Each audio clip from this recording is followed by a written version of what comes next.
A giant horned being is shown speaking to a human, telling him that a meteor from another world had fallen into the demon realm. That badly injured man listens as the demonic creature declares that this place would be where the man's journey ends. The man looks at the being and keeps listening as it says it would grant him one wish. And the dragon with massive horns found it strange when the human said he wanted to go back home. Standing imposingly, the dragon said that for someone who had risked his life to challenge him, that final wish was pathetic. Looking at the human with his head down, he found it odd that someone would pursue an unattainable wish. The human smiled when he heard the dragon say that the interdimensional object that would take him home was inside him. The man didn't care, said the dragon, who had suffered greatly before finally finding him. It said it had been nearly an entire cursed century in that damned world. Hearing that, the dragon raised its paw to strike and said the human was extremely lucky. Because now, looking at that weak and wounded man, he said he would end all of his suffering with a single blow. There stood the man, radiating light, saying he could finally bring all of that to an end. However, the light became so intense that it blinded the dragon's eyes. Its attack was halted, as it could no longer see anything in front of it. Annoyed, the dragon asked the human what that disturbing light was. As the dragon looked again at the man, it thought to itself that his wounds were healing. The dragon knew that this wasn't just an ordinary healing ability. Looking at that overly confident human, it realized he had activated regeneration. The dragon fixed its gaze on the man and asked if he would remove his own heart, or if the dragon would have to do it. While the dragon was still wondering whether this was just a regular warrior or not, the man simply pierced through its body and ripped out its heart. Then he looked back and told the dragon he had waited far too long. Meanwhile, the dragon could only scream in pain. Without its heart, it collapsed to the ground. That man was not just a warrior, he was a hunter, but also a healer. Now he held a glowing stone in his hand. That was the dimensional object. Someone told him he had strange tastes, having spent so much time just to eat those stones now. But the protagonist didn't care and placed the stone in his mouth, swallowing it. After a while, the energy it released formed a magical circle on the ground. He was satisfied, for he was finally returning home. While doing so, he thought of his disciples and his younger brother. He even thought of planet Earth. And just like that, he suddenly found himself lying on the ground in a forest. He slowly opened one of his eyes and noticed he was under a large tree in the middle of the woods. With that, he spoke to his parasite, calling it a freeloader. The parasite inside him replied shortly after, saying it was busy vomiting inside the protagonist's stomach. As he stood up, he realized that his parasite had also arrived safely at that destination. Looking around, he kept talking to his parasite, when suddenly, he noticed something was wrong with his mana. He panicked, knowing the same thing as last time was happening, and this made the parasite curious. The protagonist explained that the last time he passed through a portal on an interdimensional journey, his mana was reduced. The parasite joked that it was absurd for someone to be left with just 20% of their total mana. And as he walked, the protagonist grew angry, saying it wasn't easy to recover from it last time. It had taken decades. He also told the parasite it wasn't completely useless, and that's when he heard a strange sound. In his direction, a panting woman ran, hoping her companions were okay. She was fleeing from a giant monster, a kind of boar-like creature, and she screamed as she ran. To her misfortune, she tripped on a rock. Immediately after, she fell face first to the ground, losing the little advantage she had. She looked back with tears in her eyes, knowing she'd be easily defeated. She was so terrified that she crouched on the ground, covering her head with her hands, and thus didn't see the protagonist. With a single move, he defeated the monster, and with a friendly expression, asked her if that place was Earth. The woman was still too shaken to fully process what had just happened, but she answered the question. He wanted to know which country they were in and what year it was. She replied that it was the year 2037. Doing the math quickly, he realized he had left for another dimension in 2027, so only 10 years had passed. He also wanted to know who the current president was, and she replied it was Choi Desu. As for Vinicius, he thought it was some kind of bad joke that fate was playing on him. With his face clearly showing how stunned he was, he remembered Choi Desu's features. As she watched him rant about the choice of the current president, the doubt on her face was clear. He also told the girl that the flow of mana in that place felt off and asked if they were inside a portal. That's when she started reporting important information about the tower, how it appeared and its current state. Then she made it clear that the goal was only to hunt down 2 from the first generation. He asked if it basically meant clearing out the dungeon. The woman said it usually took 8 weeks to clear it, and if the person was skilled, maybe 6 weeks. Hearing that, he sighed and was still thinking about what to do while she noticed something. It was a massive tiger walking strangely toward them, coming up behind the protagonist. She observed closely to see if it was really a troll tiger. The claws and teeth were enormous. The trembling woman warned the man that he'd better run, while he muttered that 3 weeks was too much time. As they were talking, a 3-eyed leopard with a huge tongue drooled hungrily, eager to devour them both. In an act of pure agility, the leopard lunged forward, intending to swallow them in one go. With a fast and almost instantaneous motion, the protagonist simply hurled the beast far away. The short-haired, green-eyed woman was startled as parts of the feline's teeth flew past her. He said he thought 5 days was enough to clear the dungeon, and that he'd give himself some extra time. Elsewhere, a well-dressed man in glasses was sorting out some problems with the reports. When someone arrived and informed him that someone had exited the tutorial tower, he thought it was routine. So that master just ignored the person, until he was told that the one who exited wasn't even listed as having entered. The young blonde secretary was trembling. She didn't know what had happened, but the person wasn't in the report. She also informed him that the man was currently causing a commotion outside. The guild master's eyes nearly popped out when he realized who the man in the photo was. He had to grab the clipboard with the report to see it for himself. When he looked, he recognized that young man immediately. That was Hyun. At that moment, Hyun was outside talking to the girl they had met in the forest. The wide-eyed woman could hardly believe they had actually cleared the dungeon. As soon as he delivered the final blow to the monster, he realized that his strength had definitely recovered by 25%. The moment the system announced that they had completed the tutorial and were now calculating stats and analyzing compatibility, the protagonist heard a voice say that his stats were immeasurable, and he smiled like someone who already knew it. Then a portal opened for the two of them, allowing their return to the tower. The woman could only look at the man from behind,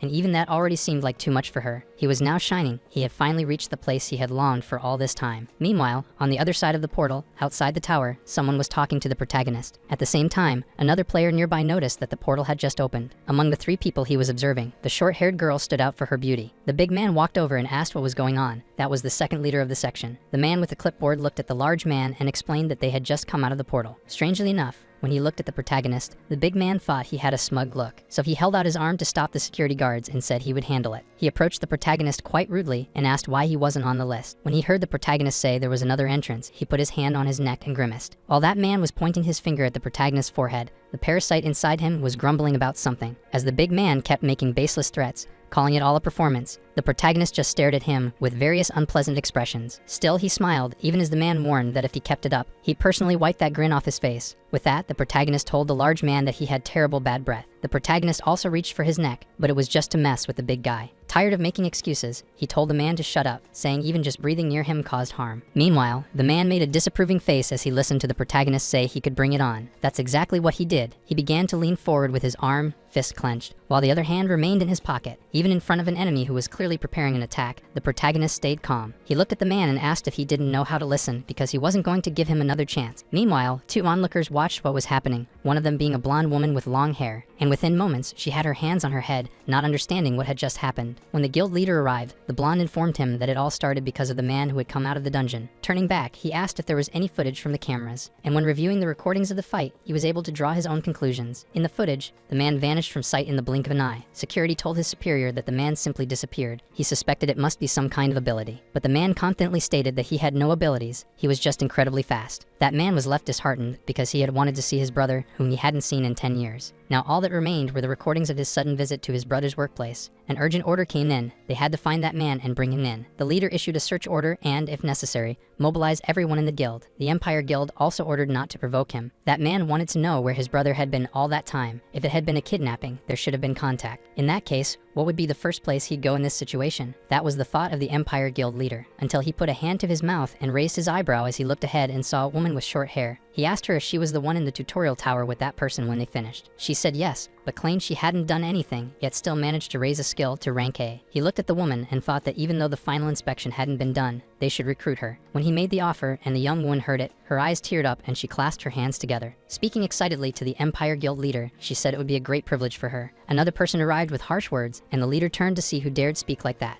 It was none other than Hunter Ryu Ji-hwan, a man with short light-colored hair and a very smug demeanor. That well-dressed man was an S-rank hunter and the master of the Diamond Guild. With him was Choi Sungul, an S-rank hunter and leader of the White Lion Guild, a man with short hair and glasses. Wearing a yellow trench coat, he said he thought he'd missed his chance and also took note of all the chaos around. Meanwhile, the white-haired man thought it was absurd for someone to cause such a mess, and the one with glasses thought that whoever it was, they needed to find him as soon as possible. With that, Choi Sungul made it clear to everyone that his intention was to recruit that individual. That made the short white-haired man with violet eyes chuckle. He figured this would all turn into a huge problem. While the Empire Guild leader and the protagonist's brother just watched from the corner of his eye, the man with glasses and a light-colored trench coat thought it'd be a good idea to split up and search different places. So the light-haired man, leader of the Diamond Guild, was already on his way out. The Empire Guild leader watched him leave and gritted his teeth. He would never let someone like that get his hands on his brother. Meanwhile, outside, a young man seemed anxious, waiting for his master to return. And when the Diamond Guild leader passed nearby, the young man asked if the talk had gone well. With a sly smile, Ryu Ji-hwan said they'd be searching for someone. Looking at that person, he said the target was Min Si-jin's brother. His interest in him seemed strong. While holding a piece of fried chicken, he was scolded by his parasite. But as soon as the protagonist took a satisfying bite of one of the drumsticks, Fred changed his mind. After eating a lot, they left the restaurant and the protagonist was once again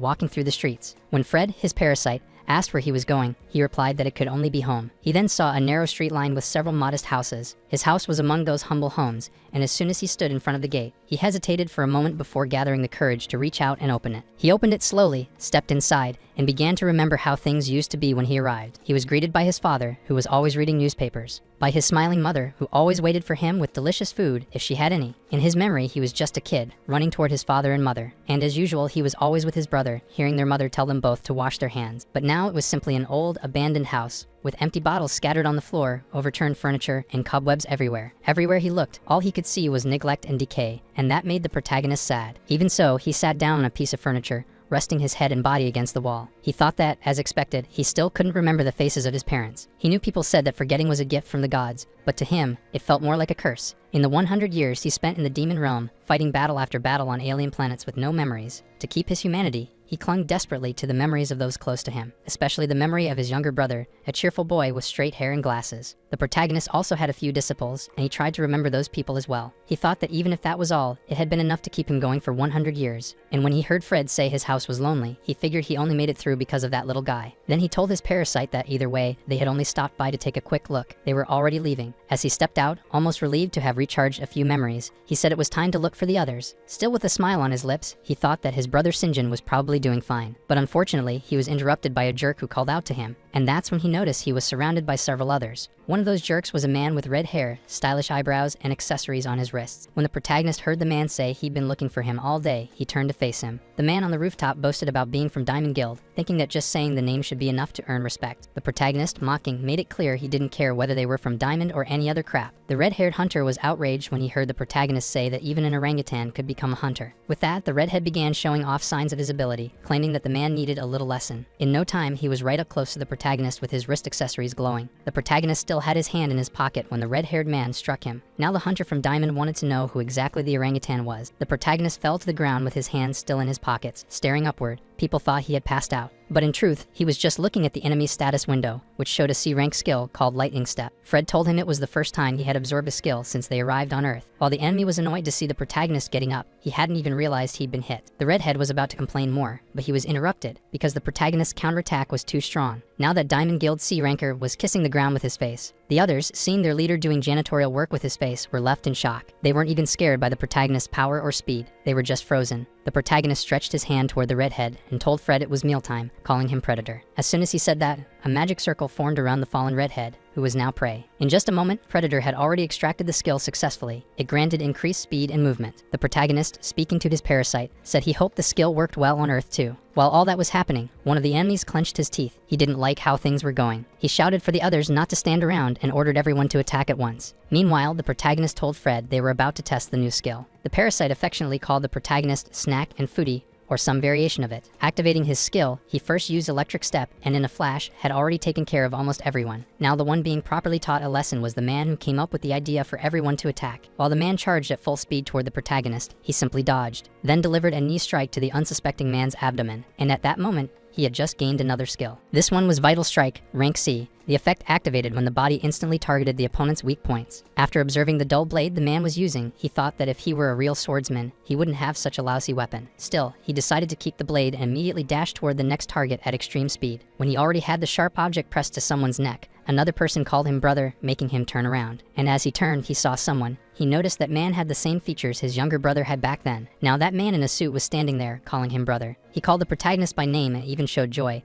accompanied by a few tears. That made the protagonist lower his guard and look closely at the person. Meanwhile, Min seemed to slowly want to approach his brother. After the reunion, the leader of that group introduced the newest recruit to the team. He said that if there were any doubts, they as veterans would certainly treat their new colleague very well. The people already on the team with that man found his behavior quite odd. The leader, seeing a woman whispering to another young man, immediately called her over. The others watching thought that maybe he was a 3-star hunter. Being very attentive in a conference room, the leader asked if the hunter would like a coffee. The protagonist replied that he'd prefer a grilled sandwich, while the man eagerly showed him the new uniform. With that, a young woman with blue hair and glasses raised her hand to welcome the new member. Without wasting time, the protagonist immediately began looking for information about hunters who had died in the past 20 years. The woman was startled, saying 20 years was a huge amount of data, and that she also needed to report it to the hunters. However, she was scolded. The leader told her to do what was asked, while serving water to his new colleague. Kim Sung-na asked the protagonist if his search was limited to human cases. He replied that any case recognized as a murder would do. He thought it was nearly impossible to eliminate an awakened individual unless it was done by another awakened. Kim Sung-na also wanted to know where she should send any information she found. Without hesitation, he told her to send it to his phone, while the leader was informed of some movement. The person at the door reported that there was a territorial war between gang members involving awakened individuals. The leader assumed the police could handle it, but the man revealed that the group in question was Cerberus. When that name was mentioned, the leader realized the situation was serious. The protagonist wanted to know what Cerberus was. Kim Sung-na explained that they were on a whole different level from other gangs, in addition to committing extremely illicit acts. The protagonist asked Byung-gu to take him along while checking the info that had already reached his phone. Since it was nearby, the leader ignored the fact that the young man was just a rookie and brought him along. While the protagonist was being told he should at least have minimal training, he was already putting on the teen uniform. Meanwhile, at their destination, everything was destroyed. The gang was spreading terror. A man walking near someone lying on the ground looked down and said no one could handle him. He declared himself the shield of Cerberus. This was Hook,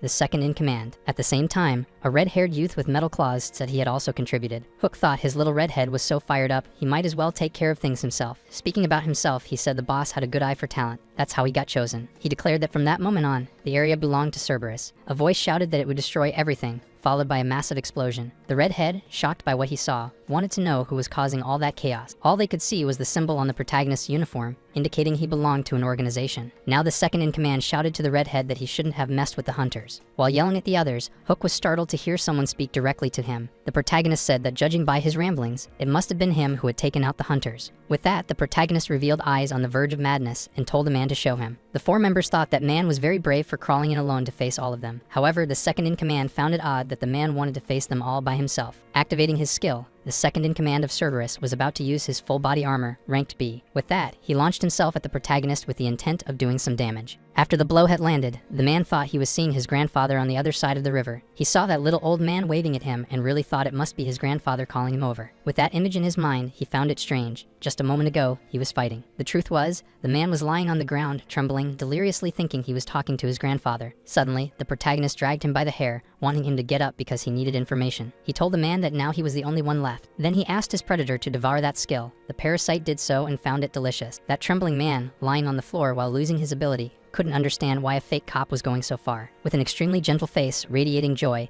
the protagonist said that worms like them were incapable of understanding. Even so, the trembling man wanted to know why everything was happening. The protagonist explained that he just wanted to assess the skill levels of the awakened criminals. After a while, the leader of the organization arrived, saying he had just finished clearing the club downstairs. Looking at all the destruction, he said he had been worried, but now he realized it was for nothing. With his foot on one of their heads, the protagonist said he had left one alive for interrogation. Looking at the redhead, he said he hadn't been as merciful with the others, and that the leader should clean up the mess. Byung-gu thought they were cruel enough to justify executions. Looking at the protagonist scratching his head, he figured he'd always been known as the Mad Dog. Now the protagonist handed him over just to make sure the leader would actually clean everything up. Meanwhile, one of the survivors was hiding under a piece of furniture, calling the leader of Cerberus. At the same time, that man was reporting that the third in command, Jakin, the leader's brother, had been eliminated. The hunter from Red Light Guild had just arrived and was being received. The one who welcomed him expressed condolences for the loss of his younger brother and said the man should go straight to the association. That man stated that the body of the suspect, Jakin, was currently at the Florence Department for Hunters. Of course, the older brother didn't like hearing his younger brother being referred to as a suspect, so the redhead wanted to know from the agents if the person who eliminated his brother was part of the organization. Not getting the answer he wanted, he asked if he could go beyond his scheduled activities. One of the agents informed him that he could not, and if he insisted, he might be deported. The redhead was visibly upset. He thought they just wanted him to accept his brother's death,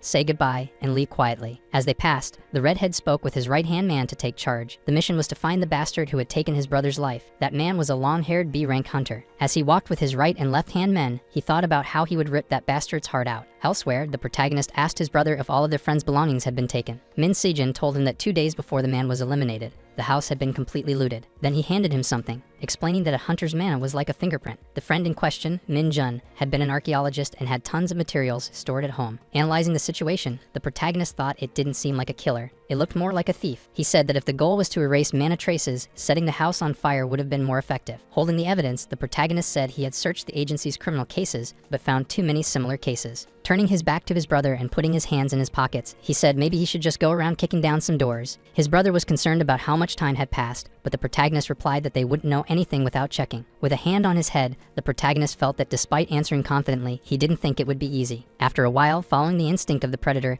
he was tracking down all the thieves. but he was annoyed. In that alleyway, the protagonist was irritated. He thought the parasite had led him into a dead end this time. He didn't even hear someone saying something. It was an employee addressing his boss, and the protagonist was observing. To hear better, he crouched closer to eavesdrop on the conversation between those two rats. The subordinate told the boss, a large and burly man, that someone was going around kicking down doors. The employee also said that they just needed to hold out a little longer and those bastards would disappear. The boss replied that hunters made a lot of money by joining guilds, so the agency probably didn't have anyone ranked very high. As the two of them turned their backs and the boss puffed on his cigar, a voice asked where the warehouse was. They turned around and saw it was the protagonist, who wanted to know the location because he was about to conduct a seizure. The employee told the boss that this must be the bastard from the organization who had been kicking down doors. The boss grabbed his phone and called all his thugs to teach the intruder a lesson. Soon after, 3 fighters showed up, ready to follow the boss's orders. A chubby man with a mustache pointed at the protagonist and said to grab the guy who had the audacity to interfere. Now wearing the organization's uniform, the protagonist showed no fear or concern. On the contrary, he seemed pleased that they were all coming at him at once. So the protagonist started chatting with the parasite, saying he used a skill for old time's sake. When the predator asked if he would use a sacrificial skill, he answered yes, and a magic circle formed. The light radiating from the circle was so intense that it impaired the vision of the employee and the boss, who stared at the protagonist. He quickly unleashed a shockwave,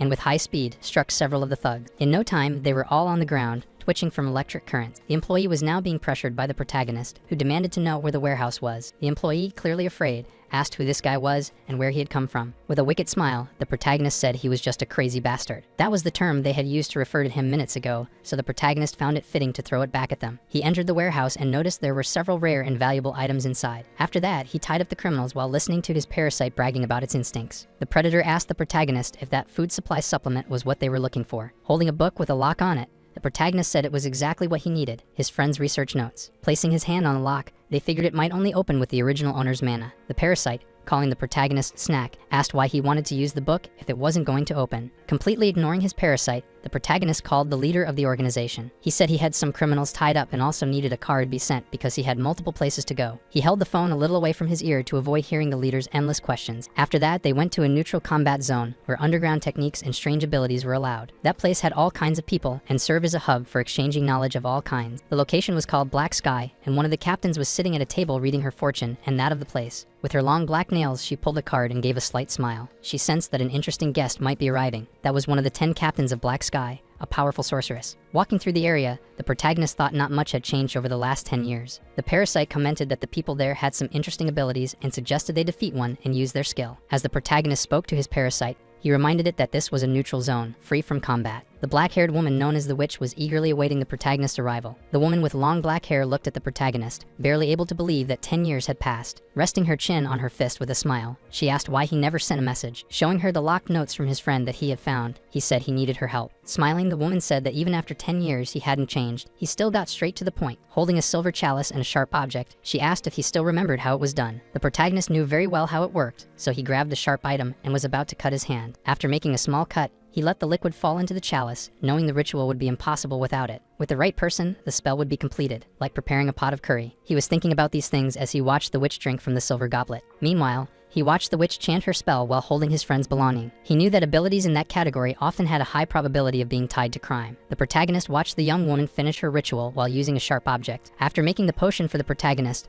the girl felt so satisfied that her cheeks even turned red. As for the protagonist, while he held the girl's hand, the parasite complained that her ability tasted awful. The girl, still seated, hoped the protagonist would stay a bit longer, but he told her he had things to do. Watching the protagonist leave, the girl thought he had become a very mysterious man. While the protagonist was driving down a street, the parasite said that place was awful, and it never wanted to return. The protagonist replied that he was overreacting. It was just a small cut on his arm. After driving around the city for a bit, they finally arrived at the place where his disciple Minjun had been eliminated. The parasite, calling the protagonist Snack, said that now that it had energy, it could go in whenever it wanted. The protagonist admitted he wasn't the only one who had trouble accepting the loss of that dear friend, and when he looked to the side, it felt like he saw them all together again. Those were happy moments they had shared. Placing his hand on the table where they had spent so much time together, he was certain he had to uncover the truth. When the protagonist placed his hand on the floor, his parasite asked if he was really going to use that. After saying yes, he placed both hands on the ground to perform a mana scan. He placed the jar the woman had given him, and after activating that circle on the ground, all the mana began to flow into the jar. As this happened, he started seeing images, like a projector flashing scenes of his friends in front of him. The parasite told the protagonist that since too much human flesh remained, it was hard to see what really happened. The fact that his friend had never been a weak hunter was bothering him. He wouldn't be taken down so easily. He thought that the fact someone had done it so quickly and alone meant the culprit was highly skilled. Looking into those memories, he saw his friend's facial expression, unique and intense. He got as close as he could. It seemed like the man was trying to say his final words. As the protagonist leaned in, he managed to hear mana from his friend say 2 words, and one of them was order. With that, another image began forming through the mana. It was a hooded person. That hooded man had his head bandaged and one unusual eye. With that information, the protagonist concluded that his friend hadn't been just doing research. As the mana entered the jar, he thought that his friend might have been part of an organization. After finishing, the protagonist knelt to pick up the jar that held the mana. He looked at that jar while his thoughts reflected on the things his parasite was saying. The protagonist said it was fine. After 100 years, it was time for something to break. While he was still there, he noticed the door opening. The person who appeared behind him asked if he was Min Sinjin. Then that man placed his hand on his head and asked the protagonist why he had been running around all day. The protagonist stated that the man had taken 6 rats with him, but was acting all high and mighty. When the man noticed that the protagonist wasn't some amateur, he raised one eyebrow. That man thought it was good the protagonist was still in shape. It would make things more interesting. The man's proposal was for the protagonist to come quietly, with hands and feet tied. But neither of the options seemed to please the protagonist, who clenched his fists, ready to fight. The blue-haired man seemed very interested in having a fight with the protagonist. Meanwhile, the protagonist just observed him from afar, or at least it looked that way. In a matter of seconds, that man was struck hard. This was the protagonist and his predator. Tired of waiting,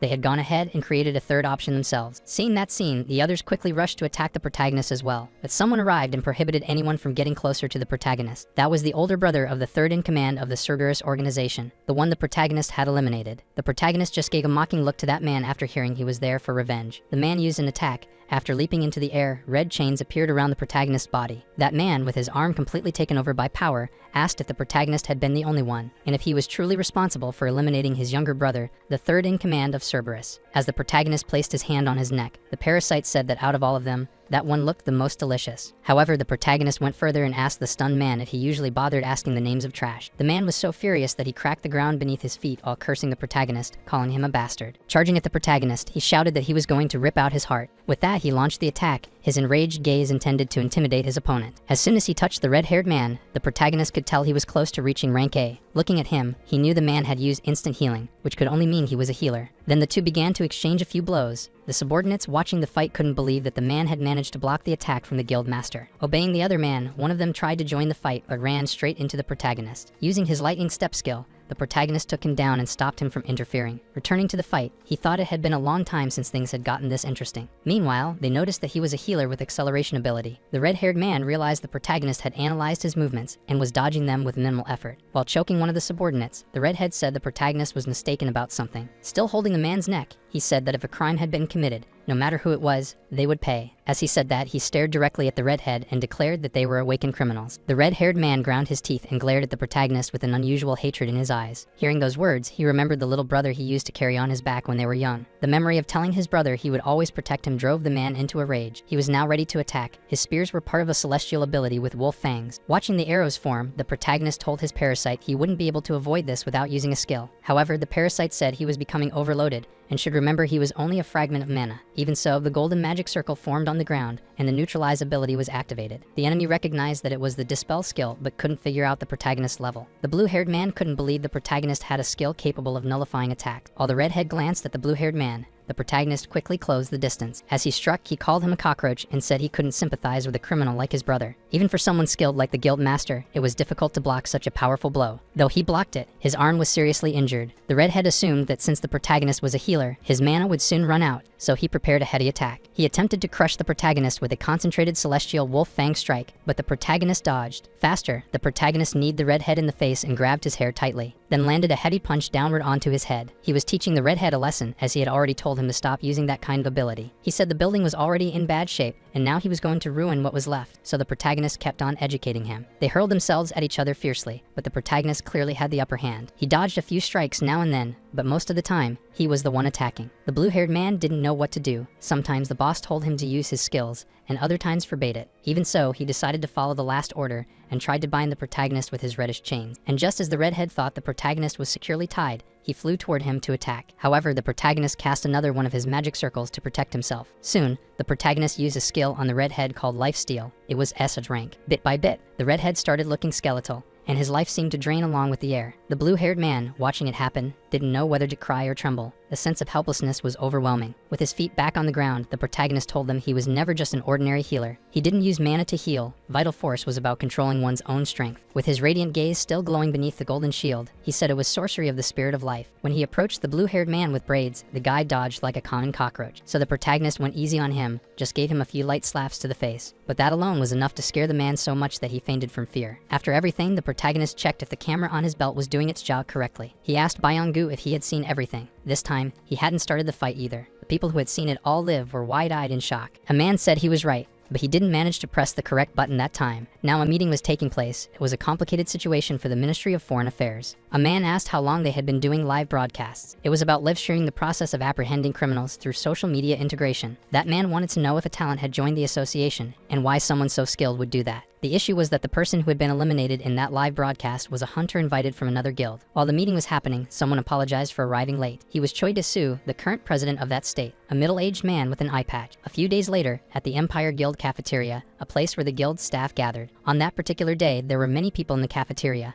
The protagonist's brother noticed that he was lost in thought while they sat together at a table. Even though the protagonist was stuffing more food into his mouth than usual, his brother insisted on talking to him. While the brother tried to talk about something serious, the protagonist was just fascinated by the snack variety at the cafeteria. As the protagonist ate, his brother expressed concern about the video involving the hunter, but the protagonist was only interested in the plate full of treats and seafood. Min Sijin's concern was that the current president might find out his brother had returned. But grabbing a bit more food, the brother said it was fine. Nothing was going to happen to him. Then he placed the food he had picked up with his chopsticks into his brother's mouth, telling him to worry less. Frustrated, that man with glasses told his brother he wasn't a kid anymore. He was too old for this. While the two were having lunch, members of the Empire Guild team walked by and recognized the protagonist. From the incident the day he exited the tower, the girl who had cleared the tower with him was also among them. The leader of the Empire Guild knew those people were there because there had been a seminar for new hunters. That's when he introduced a brown-haired man, saying he was from the White Lion Guild. Alongside them was Amato from the Foss South Guild, a man with short blue hair. The man approaching the protagonist said he was Dar, a hunter from the Empire Guild. That large man said he'd heard a lot about the protagonist's progress in the HNCS organization. Chu Haman, placing his arm on the other hunter's shoulder, wanted to know if this was the high-level guy everyone was talking about. Observing the protagonist, that brown-haired man thought it was nonsense to call him that. However, the man from the Empire Guild, along with the girl who first welcomed the protagonist, didn't like the comment. His brother, the leader of the Empire Guild, liked it even less. He thought that man was being rude. That hunter thought the Empire Guild leader was always too uptight. It was just a question after all. While that man stirred up trouble, the woman and the other blue-haired man from the guild simply left. It was clear that the young man from the White Lion team genuinely wanted to pick a fight with the protagonist. So far, he kept eating. He wasn't about to interrupt his meal for a fight. While that man claimed to be a disciple of Sao Long,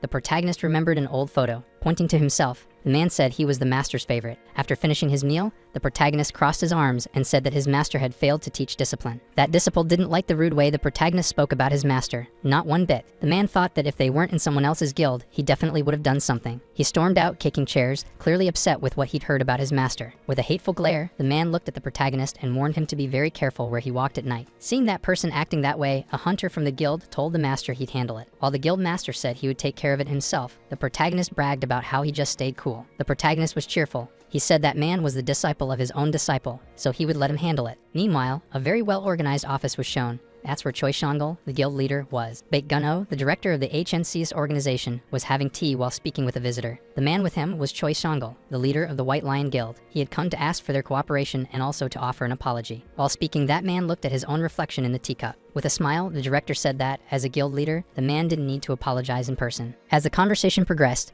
the director suspected that the man might be trying to scout someone. So the director was clear in stating that the protagonist was a highly valuable asset to the organization. The guild leader found it strange when he saw the protagonist was handling the transport of a prisoner. While the two teacups remained on the table, the director commented that it was rare, but not unprecedented. As they talked, important documents from the organization were shown sitting on a side table. Standing up, Choi Sangul said he understood but wanted permission for the one who caused the problem to personally apologize. The director was surprised by the request, but still sipping his tea, said that it was something the two of them should settle between themselves. And as the man was leaving, the director wished him a safe trip back. After leaving the director's office, the White Lion Guild leader had no intention of giving up on someone so talented. Once the man left, he began speaking with the secretary to locate Chu Hammond and prepare for a trip. The secretary wanted to know where she should instruct the hunter to go. Meanwhile, at Inshin prison, a guard stood outside, fanning himself because of the intense heat. As the two guards chatted, they didn't understand why the prisoner was making a scene after being detained for months. One of them placed some papers on the table and said it was frustrating, especially with audit season approaching. Among the papers on the table, one had a photo of the person in question. The officer remembered that the man didn't resist when he was arrested, and he had thought there wouldn't be any trouble. Meanwhile, the prison cell doors were shown. Everything was in perfect order and silence, until prisoner Sherry Volk appeared, exiting with his hands cuffed. Looking down near his foot, he saw a rat and wanted that beast to deliver a message. With a smile, he looked at the tiny rat and said it was already aware of the upcoming meeting, and the organization was already in motion. Then he threw the rat to the floor and stepped on it, wanting it to finish its task. If he wanted out of prison, he had to stir up trouble and rob everyone of their peace. Outside that same prison, the protagonist was slowly approaching. He looked at the complex as he walked, knowing that was where the awakened one was being held. When Shuhaman arrived at the prison gate and spoke to the guard, he realized the prisoner had already been taken. He was irritated, thinking the transport shouldn't have been handled so carelessly. When he looked back, he saw a bus speeding away and asked the guard if the prisoner was on it. After the guard confirmed, the hunter quickly jumped into his car.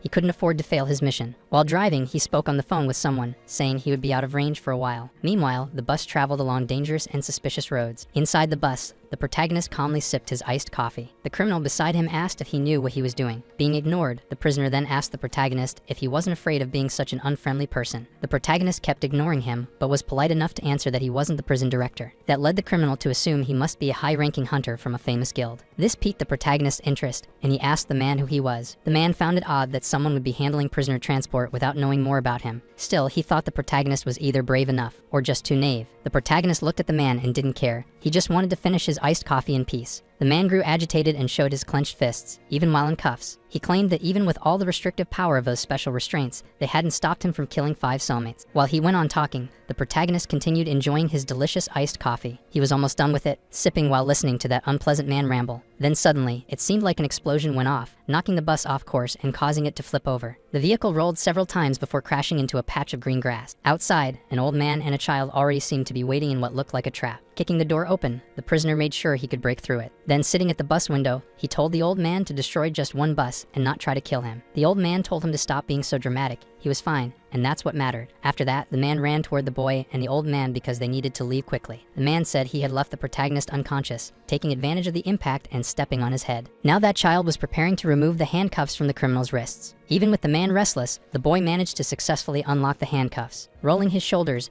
the man thought he had been stuck for too long and was almost suffocating. But then a voice arrived saying those prisoners belonged to him and they needed to be retrieved. The person who showed up was an A-rank hunter from the White Lions Guild. Clenching his fists as if ready to fight, that hunter warned that he wouldn't let any of them escape. Meanwhile, the young boy, who was also part of the criminal organization, stood beside the man. All 3 were getting ready, and the old man told the criminal to prepare quickly to take down that person. That A-rank from the White Lions Guild was already set to begin a fight with the criminal. The criminal had a strange power. He transformed into a werewolf. His ability was Wolf Bear, an A-rank skill. Seeing that, the hunter gritted his teeth. He knew it would be tough, but even so, the criminal was still just human. His eyes turned red, and he began unleashing his fury through his power. His most promising illusion-based attack, called Azura, was an A+ rank ability. Even with the ability activated and his body wrapped in what looked like armor, he could still feel the hits. It was strange to still be feeling blows from that werewolf despite being heavily equipped. Now both were taking damage from one another's attacks. Still, he attacked the werewolf relentlessly, hoping to defeat him quickly. The werewolf blocked and continued launching his own strikes toward him. Then the old man ordered the child to enter the fight and do something. Despite his age, the boy was extremely strong. He released his ability, and snakes shot out from his hands. Chuhaman saw the boy throw them in his direction, so he dodged. But it was no use. Those pink-toned snakes were homing type abilities. He could dodge and curve as much as he wanted. They would mimic his movements in pursuit. They quickly wrapped around his body, completely immobilizing him. With that, the werewolf landed a direct hit on the hunter and even boasted about what he had done. After landing the blow, the wolf mocked the hunter who dared fight them alone. Lying on the ground, the hunter looked at the wolf and thought it was sheer ignorance to keep bragging. But the wolf didn't care and continued kicking the man even after he was down. Outside, the old man ordered the wolf to finish off the hunter once and for all. Following the old man's orders, the werewolf concentrated his mana in his claws, turning them into a lethal weapon. Lying on the ground, the hunter gritted his teeth and veins bulged on his face. He was preparing for the end. At one point, all 3 launched themselves at the man, trying to eliminate him once and for all. Even just the remnants of that power were enough to leave the hunter badly injured. However, someone who hadn't been part of the conversation appeared and began controlling the power around them. When the hunter saw the protagonist, he couldn't believe he was still alive. Then the protagonist explained he had taken a while because he wasn't used to the small camera on his belt yet. Hearing that, the wolf and the old man started talking to each other. The werewolf swore he had dealt with him. The hunter shouted at the protagonist not to get involved and to wait for reinforcements, but the protagonist didn't care what he was saying and began talking to the criminals. A strange woman told them that, as criminals, they were to be executed immediately. With the authority of the hunters from the organization, the three of them were classified as criminals. Surrounded by a pink light, the protagonist said that the disciple of Xiao Long should pay attention. The power of Azura wasn't just for attack, and with that, the disciple didn't fully understand what he meant. The werewolf didn't want to waste time and lunged at the protagonist, ready to strike. With his blow and his jaws wide open, he thought he would get a favorable result. Azura could also be a piercing ability. Those were the words of someone who had reached the peak. The hunter from the White Lions was stunned. That man could use his master's technique. Like lightning, he shot upward toward the werewolf. The blow he received was so strong that it forced him to revert to human form. The old man thought he could enter the fight and began to unleash his unique power. Seeing that, the parasite asked if it could feed on that power. The protagonist explained that this kind of power was singular and couldn't be shared. The old man thought the hunter who had fallen to the ground might interfere in the fight. He cast a few magic symbols in his direction and told him to take it easy. Meanwhile, that rank A hunter from the White Lions Guild was still lying on the ground. To the protagonist, it made no difference. He had no intention of defending that hunter. That caused a bit of panic in the old man, who assumed he would use the fallen hunter as a pawn. The old man still tried to convince the protagonist not to get involved any more than he already had. As the man talked, the protagonist, in a show of disrespect, simply finished cleaning his ears. While the caster was being trapped in the magic circle on the ground, the protagonist showed total disinterest. That was bad for the old man, who had planned to use him as a bargaining chip. He widened his eyes when he realized that man didn't care at all. Slowly, the protagonist walked toward the old man without showing the slightest fear, and worse, he wanted to ask questions. The old man thought this person was too nosy and shouldn't go digging up hidden truths. However, the protagonist was determined to do whatever it took to extract the truth from that old man. Even though the old man tried to use a high-level power to defend himself, it would be completely useless against the protagonist. When he saw the old man about to use a very expensive crystal,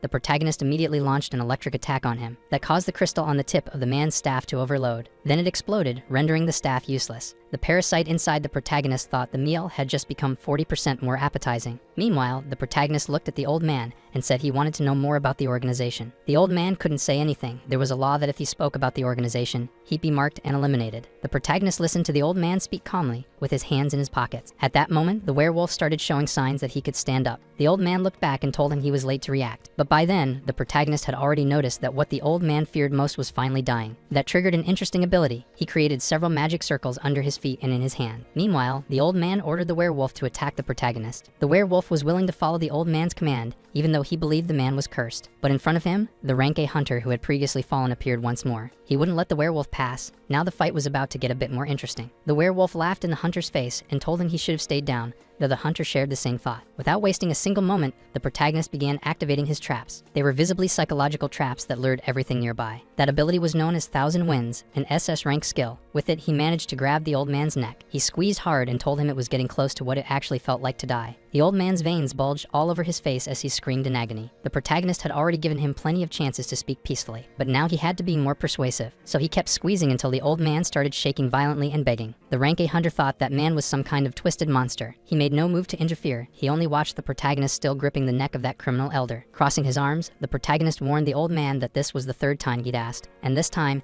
he wanted the right answer. With both evildoers inside the circle, the werewolf pleaded for the old man to tell the truth. When he finally spoke, the protagonist smiled. He had reached a certain point. Looking at the young man, the old man realized after analyzing his abilities that this was the mad dog. The protagonist could be terrifying even with his hands in his pockets. His aura was chilling. While crouched, the protagonist prepared to ask the question he had wanted to ask from the very beginning. Using mana to summon a kind of hologram in his hand, he produced the image of someone. That hologram made reference to a mercenary organization called Beast. They were a specialized group made up of hunters who would be gathering soon. That old man who fought was a hunter who had joined that organization. As a first-generation hunter, he spent a long time in the shadows until he finally decided to sign a contract. It was something that would keep him chained to the organization forever, and if he revealed the secret, he'd be eliminated. Now, lying on the ground, that man knew that once the organization discovered that he had betrayed them after 15 years, it would be his end. But the man in front of him was also terrifying with cruel methods. That's why he decided to reveal that the man in the hologram was one of the members of the Beast Association. He was known in the group as Black Snake. After getting the answer he wanted, the protagonist spent a moment thinking about the unusual name of that person. He wasn't satisfied and wanted to ask them a few more questions, and find out if either of them was involved in the elimination order for Hunter Minjun. The protagonist noticed he was struggling as much as he could to avoid answering. The problem was that the protagonist unleashed his killing intent, making both of their skin burn. That old man said that even though it was an organization, everyone was more like independent contractors. He also explained the reason they went to rescue the wolf from prison. With that, he spoke about the meeting that would happen in a few days, where all members of the organization would be present. The old man also said that if the protagonist wanted, the two of them could reveal the location and how to infiltrate. Then he asked to be accepted, along with the boy, as the protagonist's subordinate. Meanwhile, the disciple of the protagonist's friend was furious. He didn't know what they were talking about. He approached the protagonist, calling him brother, and begged him not to consider that request. The protagonist asked since when the two of them were brothers. The man said ever since he used the technique, and now he wanted to be accepted as a disciple too, instead of letting the criminals take that spot. Meanwhile, the protagonist was only interested in information about Black Snake. He knew that if he let those two go, the organization would probably handle them, but they could also betray him. That's why he decided to accept them as his subordinates, which immediately startled the red-haired hunter. The old man thanked him. He knew now he might have someone to protect him from the association. Looking at them, the protagonist said that even if they were forced into it, they were still traitors, and once a traitor, always a traitor. When the two heard they would have to sign a contract using a man oath, they were stunned, but they accepted, and the magic circle quickly began forming beneath them. The protagonist was highly proficient in mana usage and symbols, so he was able to form the sigil swiftly. Standing on the sigil, the two of them spoke their names and swore loyalty and faithfulness. Meanwhile, the parasite knew that if they belonged to the protagonist, then they belonged to him too. The contract was quickly completed, and now the two were officially bound to the protagonist. He stated that he would protect both of them and deal with any situation that put their lives in danger. Watching everything unfold, the red-haired hunter couldn't understand why the protagonist hadn't chosen him too. But when he tried to get his attention, he noticed in his red eyes that the protagonist wasn't completely pleased. Holding that contract in his hands, the protagonist used mana to make it vanish. Calling the red-haired hunter disciple of Xiao Long, the protagonist said he would accept him as his disciple. That made the man very pleased, but he was only accepted because the protagonist would need some extra hands. But in no time, the young man was already acting like he was leading the other two disciples. Looking at all that chaos, the protagonist knew he'd have to make a call to get everything cleaned up. Back at the prison, the warden was furious about the prisoner having escaped. Meanwhile, the protagonist remained calm while his supervisor took the full blame in his place. The warden seemed extremely upset because that prisoner had been under the guard of association members. At a certain point, the man got tired of hearing it all and began questioning the warden's loyalty. It was a tough position. He had released a dangerous prisoner with only one guard. Now that man would use the situation to paint the director as an ally of the association. Without warning, it was announced that the prison would undergo an inspection,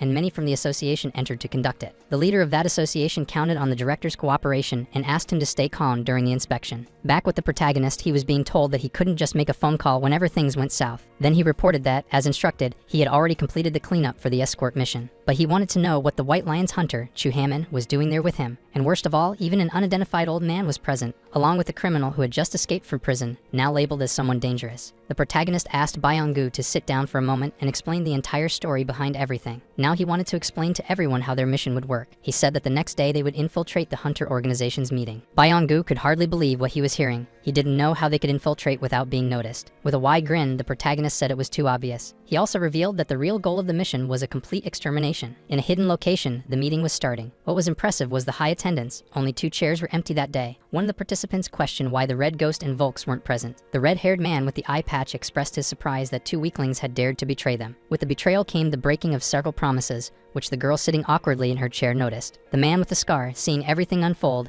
asked everyone to be quiet. It was enough. He said the decision on how to deal with the traitors would be made solely by the boss. Meanwhile, the leader said he was enjoying the direction of the conversation and encouraged them to keep discussing it. Looking around at the others, the boss asked if anyone else had something to say. At the meeting, it was clear that the red-haired man with the eye patch was uncomfortable. This was evident from the way he held his hands and positioned his body. However, the leader wanted to decide on the punishment and through that, determine who would handle the traitors. There was a moment of silence, but someone, irritated, asked the boss to stop joking around because he was never funny. The snake-like man said they could deal with the traitors whenever they wanted, but the problem was that someone knew the meeting location. The meeting grew tense, and just as one of the members was about to speak, the intrusion alarm was triggered. Everyone heard the alert. Unknown movements detected at all 5 entrances. This was an unusual situation. No one had ever tried to invade that location before. The real issue was that the exits were also the entrances. They had to split up, each person covering 1 infiltration point. In a commotion, many left their seats. The red-haired member believed it was right that the boss and Hojo didn't participate, but wondered why Black Mamba wouldn't either. Black Mamba himself stated that he didn't like dealing with small fry. Unlike the others,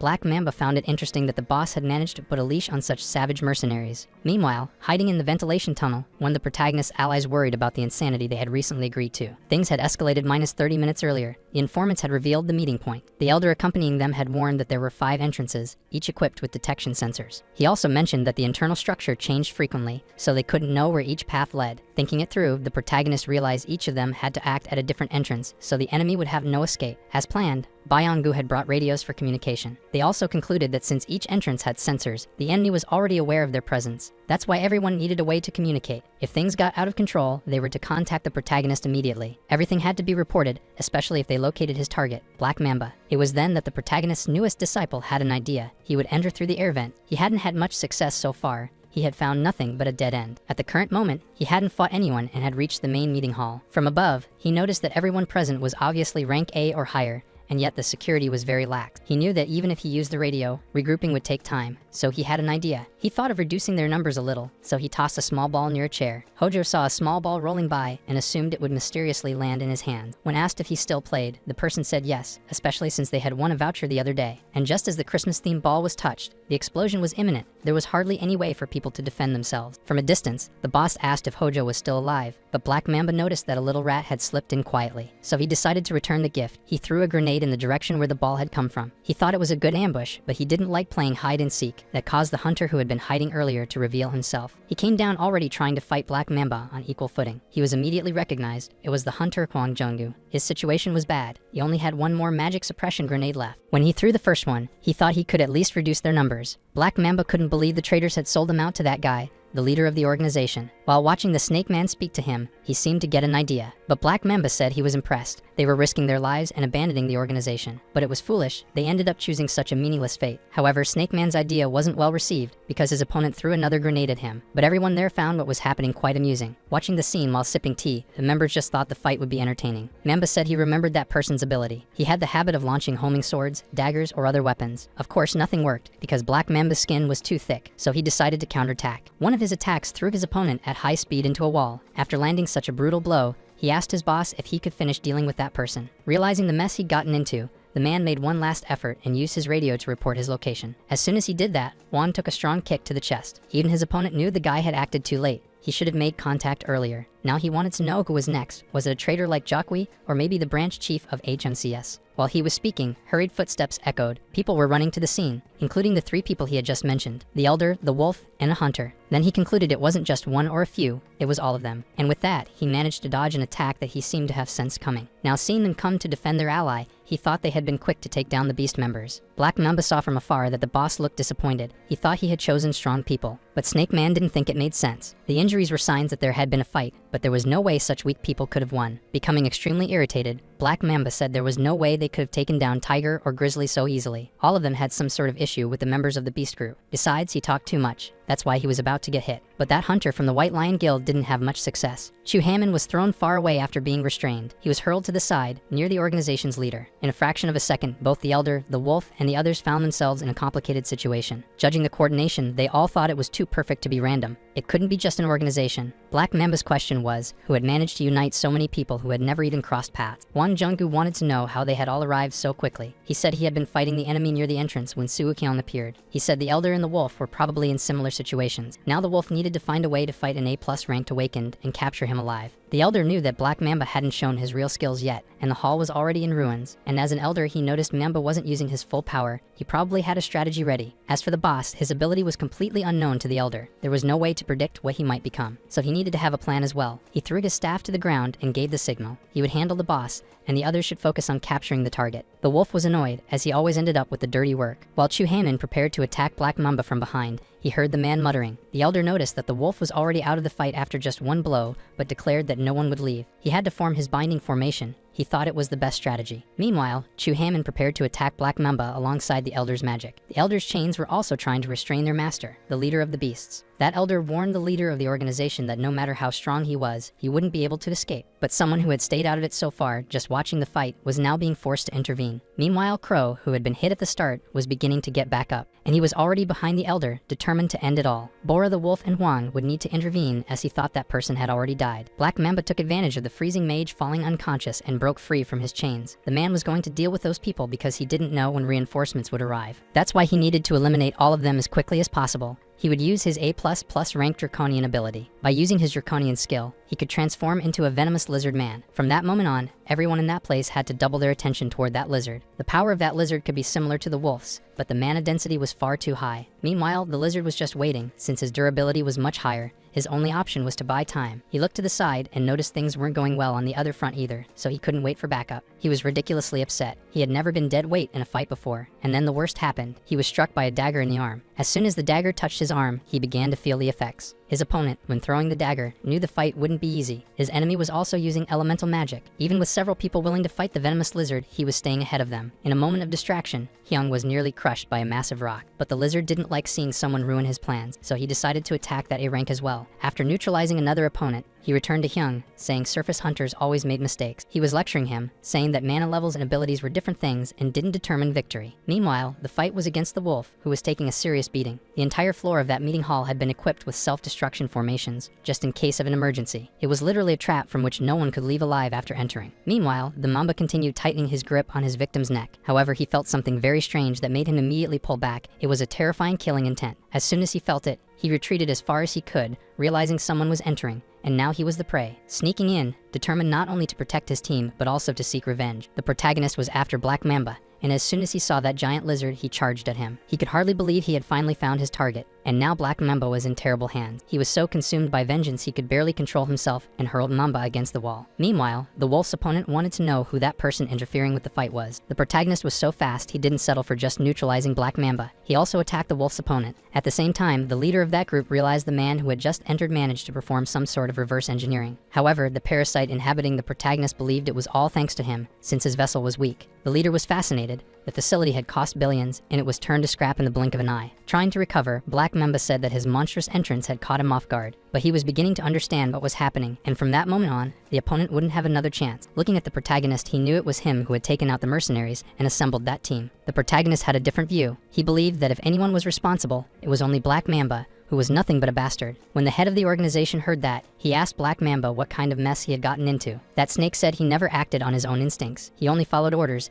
and now he was the target of revenge. He made it clear that it didn't matter who it was. Whenever he eliminated someone, he made sure not to leave any traces. Suwoo claimed it was because of revenge, but that wasn't the only reason. And when he said those words, he already had a completed magic circle in his hand and unleashed that power. Seeing all that, the leader tried to prevent the protagonist from taking a more drastic action. He was interrupted. The elder placed his staff against the man's neck while the wolf held his shoulders. Seeing that nothing could be done, he raised his hands and said that, in any case, he wasn't planning to interfere. The leader of that group, seeing that one of the strongest was struggling to fight a single man, became curious about who that man was that was giving Black Mamba such a hard time. Now that Snake realized he was dealing with someone who had tracking abilities, nothing could be done. He was weaker and would certainly be defeated. But before that, he needed to reveal why he wanted to know. After being thrown against the wall, he reverted to his original form, shedding his poisonous lizard body. Black Mamba took pride in knowing everything about the top-ranking hunters, but he was frustrated because he knew nothing about this one. Even though he was losing, he still had one last card up his sleeve. At least he thought it would work, but when the protagonist jumped above him, he realized things were going badly. After slamming the man's head into the ground, the protagonist kept his foot pressed down, demanding answers. He warned that a single wrong move could make him lose control. He could only speak with permission. After receiving a few strikes to loosen his tongue, the snake begged the protagonist to stop. Suwoo was losing patience with the venomous snake, grabbed him by the neck, and demanded to know about the VIPs. He wanted to know who had ordered the elimination of Jung Min-jun. The moment he heard the name, Black Mamba realized who he was talking about. He began mocking the situation, amused that the protagonist had made it this far. He hadn't known he was connected to that man. Suwoo gripped the snake's mouth tighter and said that if he truly wanted to see, he should forget the contract. Grabbing Suwoo's arm, the snake asked if he really wanted to know, because he didn't think he should tell. Then, when he opened his mouth, he said that even if he wanted to reveal it,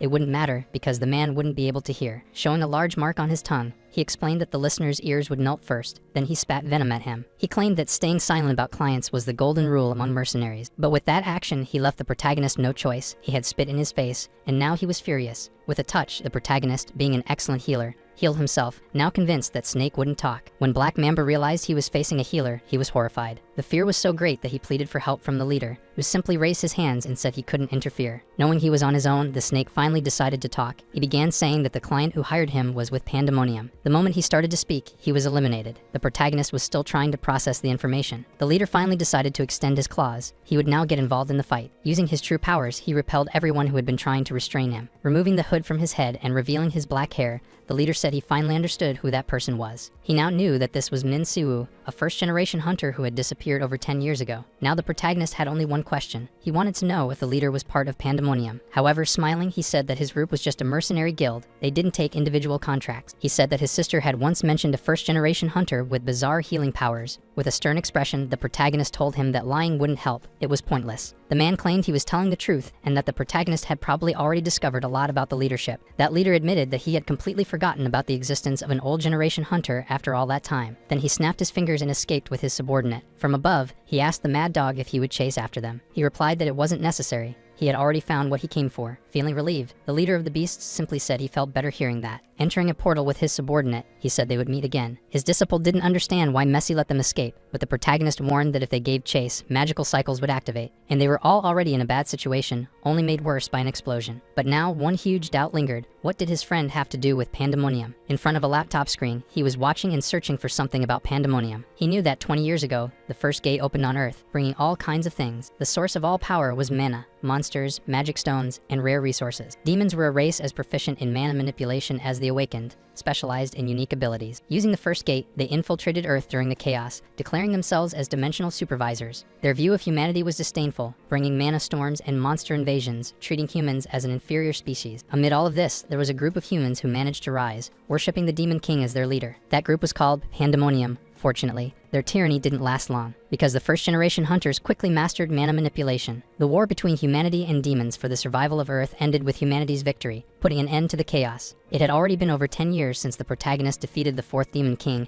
and was thrown into the dimensional rift. He knew that, by that time, the Pandemoniums had already been dissolved, but that name was now returning. The parasite said that even in his own world, demons used dragons as subordinates. Sivu told his parasite that the memories from before discovering the other world never came back, but he still had a strange feeling. But he had seen with his own eyes the behavior of demons in that other world for over 100 years. Back then, when fighting demons, he was too busy to analyze them, and later spent years fighting their subordinates. He knew the mana patterns of demons were different from humans, but they had become skilled at faking it. The parasite thought there was no need to think. He should just eliminate all demons. While the two were talking, someone walked through the door where the protagonist was conducting his research. He looked at his brother and thought he had come back early. He wanted to know why. But his younger brother found it strange that, out of nowhere, he suddenly wanted a space just for himself. He explained it wasn't anything major. He had just been searching for traces of an old friend. His brother wanted to know if that was an office meant to gather people related to the case and asked who exactly he had brought in. But the brother was very worried. He knew he shouldn't be drawing so much attention. It was dangerous. Yet the protagonist remained calm, saying that Byongu had already erased all the evidence of his involvement. But everything he heard from his brother sounded like nonsense. He thought the protagonist should act more cautiously. His younger brother's concern was genuine, as he had already said his mana hadn't fully recovered. And even so, he kept getting involved in different dangers. It had already been 10 years,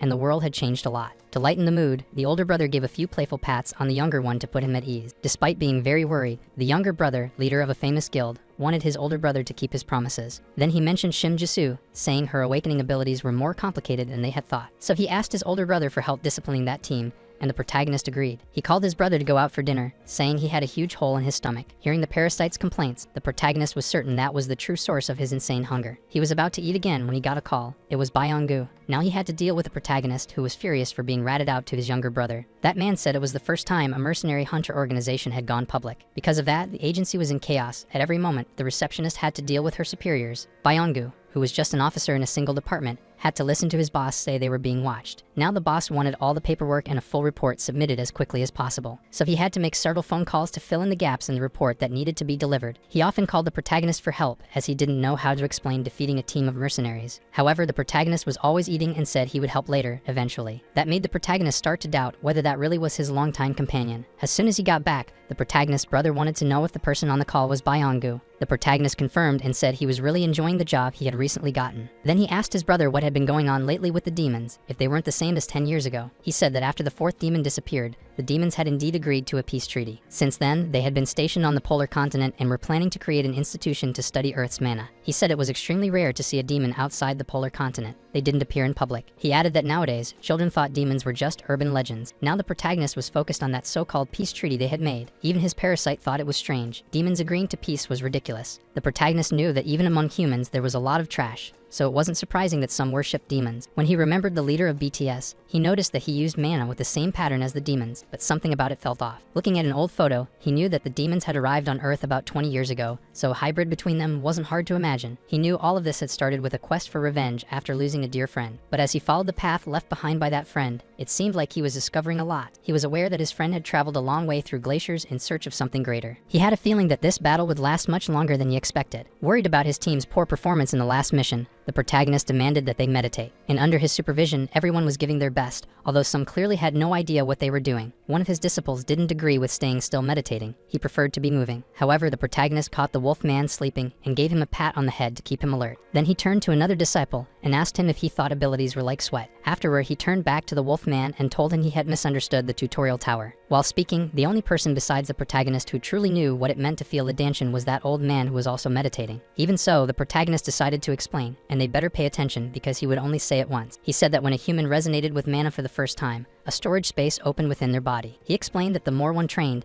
the larger the danshin would become, and thus it would store more mana. Now his red-haired disciple understood how crucial it was to learn more about that essence that was still unfamiliar to him. The protagonist said that was why meditation training to control mana was the best method. He was angry with the wolf man and with an elder, telling them that just because they were wearing collars didn't mean he would go easy on them. Meanwhile, cautiously stepping through the door, his friend said the protagonist hadn't answered his calls. And the protagonist's response was even worse. He said he didn't answer because he called too many times, like a stalker. He told him he needed to head to headquarters immediately. The branch manager had requested his presence. While walking, he wanted to know what the branch manager was looking for. Then Seu stopped and looked at the man, asking if he'd gone around using his name. As the two walked through the agency, they noticed that two people stopped them and started talking excessively. Among them, the red-haired one was more provocative and wanted to know what magic Seu had used to start getting results. Meanwhile, Byong-gu, very irritated, told the protagonist that Bastard had already returned from his assignment. He told the redhead that since he was back from work, he should keep quiet instead of starting trouble. Then Sung Chang-won started talking about the protagonist, wanting to know who he was to have caused so many problems. Meanwhile, Sao pretended none of it was about him and simply cleaned his ear, thinking about what he'd eat later. Then Byong-gu asked why they were wasting time and blocking their way. Hajun-tae spoke for the first time, saying they had been assigned to Japan. While they worried about continuing that dispute, the protagonist was just staring at his phone. Someone addressed him directly, calling him a rookie. They said that even if they weren't on the same team, they were still veterans, and he hadn't introduced himself. However, he told them to just get out of his way. The hallway wasn't a leisure area. Of course, neither of the two liked the rookie's greeting. It was completely disrespectful. As Hajun-tae listened to everything the young man said, he grew irritated. Then he told the red-haired friend not to worry. He would teach the rookie a lesson himself. Byong-gu told them they didn't seem to be using their brains. This was HQ,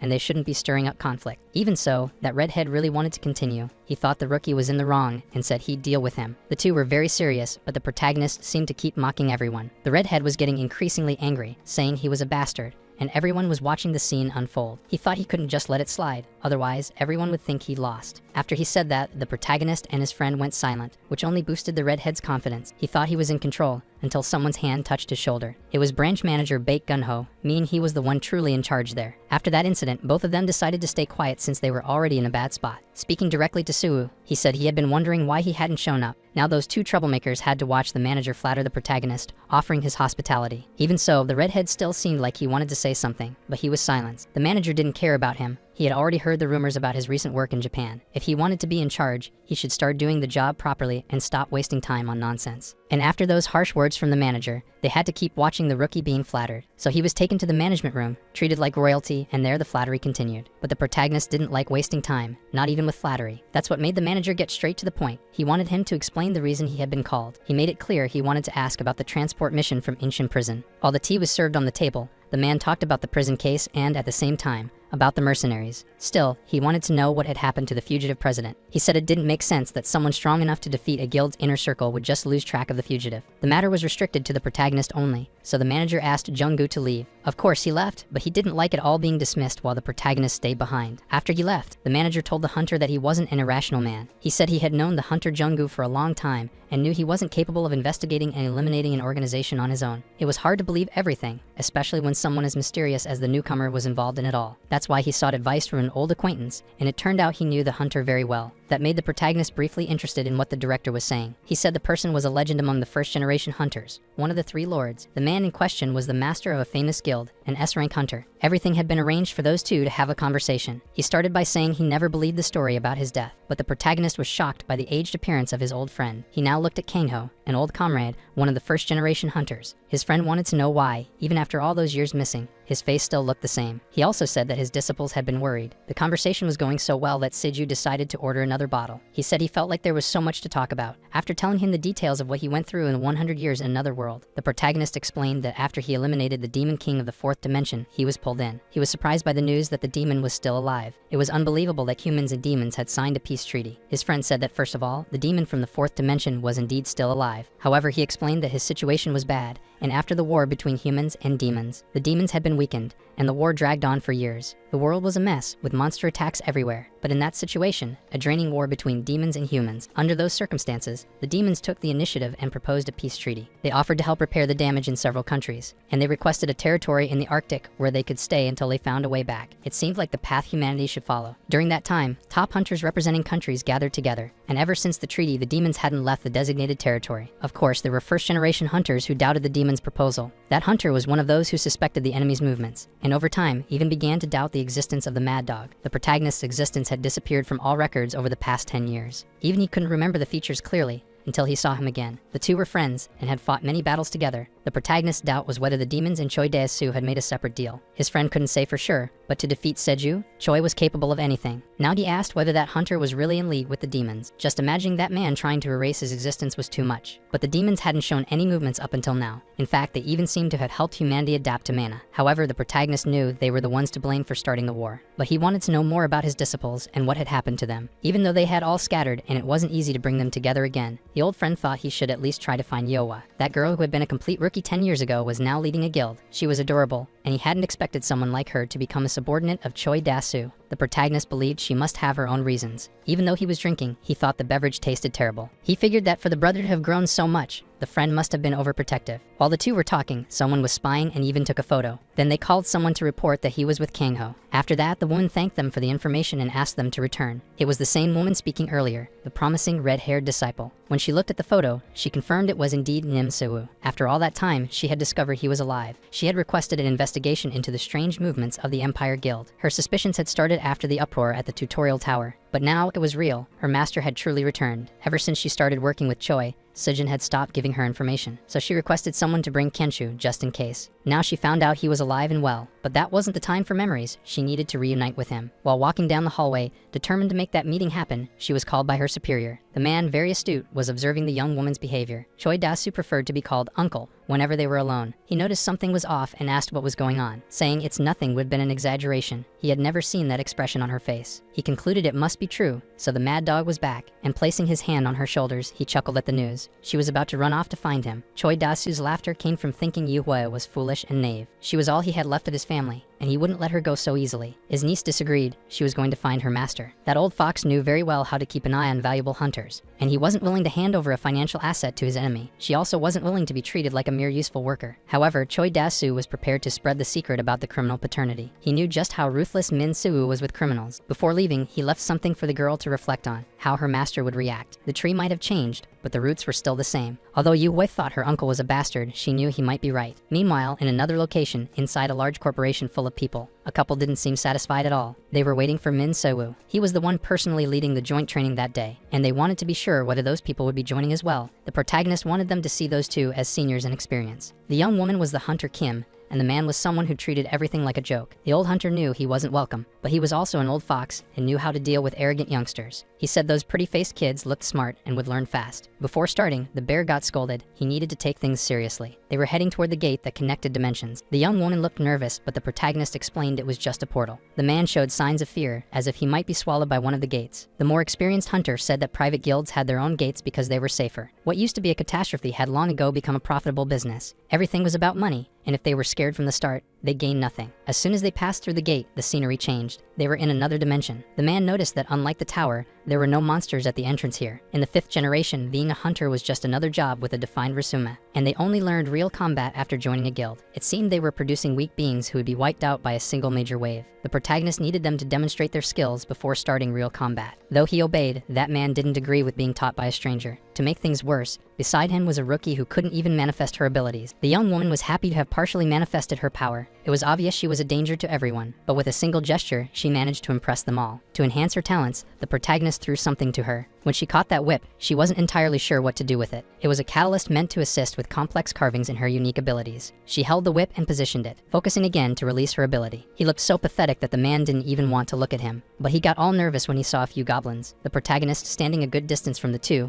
asked the man to make the goblins come down. It was yet another task he really didn't enjoy having to do. The old hunter knew that a tracking type skill like that was difficult to master, and the way he was using mana would leave him drained in no time. That man thought goblins might be relatively easy monsters to deal with. The worst part was that his assistant wasn't available to help. As expected, that unbalanced mana release left him exhausted. It was the perfect moment to be attacked by a goblin. However, the huntress was already prepared. Her skill was Beast Tamer. She had activated her A+ rank ability, and with a single move, she managed to subdue the goblin. She ordered it to take a step back. The tamer's commands could not be disobeyed. Now the goblin was at her mercy, imitating her movements. The bear was surprised by the girl's ability. It was incredibly rare. The parasite, as soon as it saw the girl's skill, also showed interest and wanted to feed on her. His master asked what he planned to do with just one target under control. His response was to shake his partner until he woke up. After some time, they returned, and the bear was carrying the unconscious man. The training session for Kim had been productive. She now had a better understanding of how to use her ability. The protagonist made it clear that he would become more and more demanding. Kim didn't mind because she genuinely wanted to go beyond just awakening a skill. She had been mistaken for a long time, thinking that awakening alone made someone exceptional. Now she knew that awakening was only the first step. He told her that if she needed help, she could ask the bear or the old man. But as they looked ahead, they noticed unexpected company. Kim had heard there was a negotiation happening with the Chinhua Guild. The protagonist watched those people closely. Seeing her master change so much worried young Kim. Yuhua heard the people talking beside her, but just observed her former master. It was being reported that the people found had their bodies preserved, but their insides were damaged by an explosion. While the redhead was thinking about what might have happened to the bodies, she was interrupted by her old master arriving and greeting her. He looked at her and said that since her master had returned, she still hadn't come to greet him. Even knowing he was back, she was still speechless. Embarrassed, she pretended she hadn't heard about his return. She apologized, she had business to handle, so she simply turned her back and walked away. The parasite, seeing that Sue had been rejected, offered to comfort him. The time he had spent near her had been enough to notice that she had cried. He just didn't know the reason. Finding her hidden, crying in a corner, used to be a common occurrence. In those moments, he would sit beside her and tell her there was no need to hide. He would say that anyone could see she had been crying. She was certain her master was favoring her friend with advanced training, while she was just a lost child who had been saved by the master. She appreciated the fact that he had saved her when she was homeless and starving, but he always treated everything she said as a joke. He said that being born in that chaotic world was already bad enough, and that's why he chose his own family, and she was like a sister to him. Though she initially refused, she thought he should at least ask if that was what she wanted, and he still pushed her training to the limit every single day. She never wanted to be the master's little sister or his top disciple. She always wanted to stand beside him as an equal, strong enough to support his vision of the world. However, along the way, she dared to develop feelings she shouldn't have. Even if she had been abandoned, she was still the daughter of a despicable criminal. Even so, she was willing to fight for the master who had given her a new life. And when she arrived to discuss the matter in the office of the Empire Guild's director, the protagonist's younger brother was surprised by her presence. He informed her that there was still a long time before the guild's meeting. However, her matter was important and would require his time. Meanwhile, elsewhere, the old friend was seeking answers. He was speaking with Dasu about when the first gates appeared, and how the three sovereigns fought on the front lines against the demons. But he needed to know if he had made some kind of unavoidable deal with the demons. However, the man with the eye patch didn't think there was any need to soften the question. He already knew that after meeting Nim Suu, doubts would start to form. He now knew that 10 years hadn't been enough for the mad dog to change his mind. But it was clear he wasn't seeking peace among nations or the well-being of humanity. He laughed when he remembered what he had heard about the three sovereigns. Power existed to feed the hunger of those who hungered for power. Mana was the force granted to humans, and that's why he would test its limits. All the world leaders had shaken hands with the demons, and it wasn't just for peace. At that time, everyone had agreed the deal was necessary. Hearing those words, the man with the long hair didn't have much to say. It was already confirmed there had been an agreement between him and the demons regarding Ninsuwu. Choi Dasu thought what mattered was that the mad dog had returned, and when he thought of confronting him, he looked ahead and was stunned. Near the window of that building, he was looking up. Suwu was outside the magic circle. He wanted to get some answers from that man. After greeting him, he used a bit of mana to break the glass, just to get inside and have a proper conversation. Choi seemed to have been eagerly waiting for that day. He arrived complaining that getting in was a bit of a hassle. He would get straight to the point before his little soldiers could show up. He wanted to know if that man had conspired with Pandemonium. Choi Dasu had expected more from the mad dog, who once wouldn't have wasted time on such things, but the protagonist was losing patience. Choi noted that in 10 years that face hadn't suffered a single scratch. After 10 years vacationing in another world, there was no reason to invade his home. He wanted to know what had made him so furious. Minsuwu wanted to tear his limbs apart and drag him across dimensions. He also wanted to know know about the elimination of Jung Ninjun. He wanted to know if that man had cared about Yuhua or any other disciple. Choi Dasu looked delighted. That was the mad dog he knew, and that's why he burst out laughing. He said that bloody battlefield energy was something nostalgic, but he had used his position to compete with strong hunters and defeated them all. Smiling, he said an old rival like Siwoo didn't even make him itch. He must have been boiling with enough rage to risk both their lives in a fight. The protagonist showed he was ready for a direct fight if necessary, but at that moment, their mutual friend intervened and asked them to calm down and think. He asked if they didn't realize how heavy their positions and responsibilities were. They couldn't involve civilians in a fight between SS rank hunters. He said it wasn't like the lawless days of the past anymore.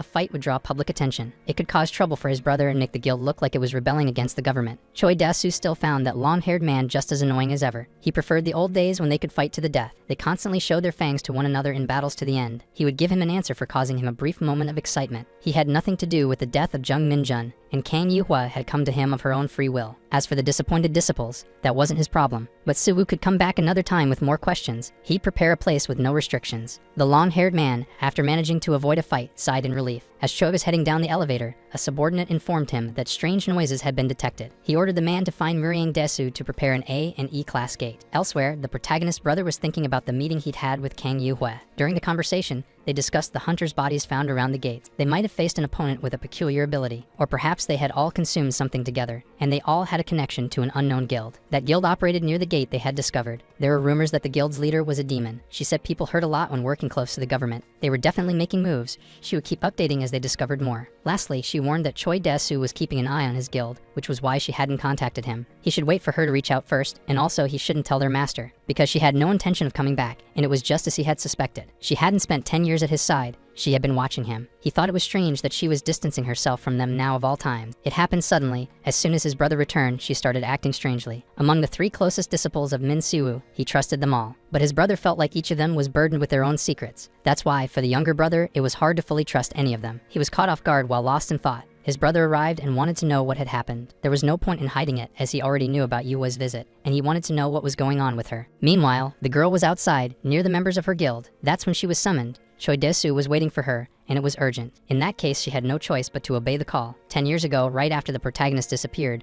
Choi Desu sought out a demon. He wanted help erasing the memory of his existence. Hikatan, a demon race affiliated with the Demon King, leader of the 2nd Division. That demon wanted to ensure the negotiation would benefit his race, but the two were both negotiators, and each wanted to gain the upper hand in the deal. Choi Desu agreed to have the demons help repair the damage. That demon had been observing the hunter for a long time and knew he had an interest in war. He enjoyed fighting to the limit, and with a new rule, that would be restricted. He also liked choosing strong opponents to prove his worth. The demon proposed helping him reach the peak of his mana. Choi Desu was an experienced hunter and analyzed the offer carefully. He thought it was nonsense. He believed they'd go to any lengths just to erase their defeat. He considered whether accepting the offer would impact the demons, but the demon said the demon's life expectancy was much higher. They had plenty of time to uncover the true nature of mana and the gates. He said he would wait. He would wait for the hunter's positive answer. In the present, that man was inside one of the guild's exclusive gates. The assistant informed him that, as requested, they had prepared an empty and worthless gate. That gate was the exclusive property of Desu's guild and had no public access records. He wanted to confirm whether all the invitations had been correctly delivered. However, one assistant was worried about the summit scheduled for the next day. But that wasn't the thought Choi Desu wanted to dwell on at that moment, especially not with the arrival of the person he had been waiting for. His niece was very angry. He had summoned her to such a dreadful place. So he asked her to speak respectfully, as there he was more than just her uncle. While the assistant trembled, the girl wanted to know what was going on. Choi Desu got straight to the point. He knew she believed he had played a critical role. He said that, at the time, he neither responded to nor cooperated with the demon's proposals. He also didn't care about the disappearance of Min Sewoo. Yoa wasn't exactly sure what nonsense he was spouting, but the fact that he hadn't acted back then still haunted her thoughts. He needed to be certain who was stronger, her master or himself. She looked at him, ready to strike, and knew he had gone mad. Hearing about the demons offered to him filled her with disgust. Now she was sure he was involved in all of it. It was clear he had played a role in her master's disappearance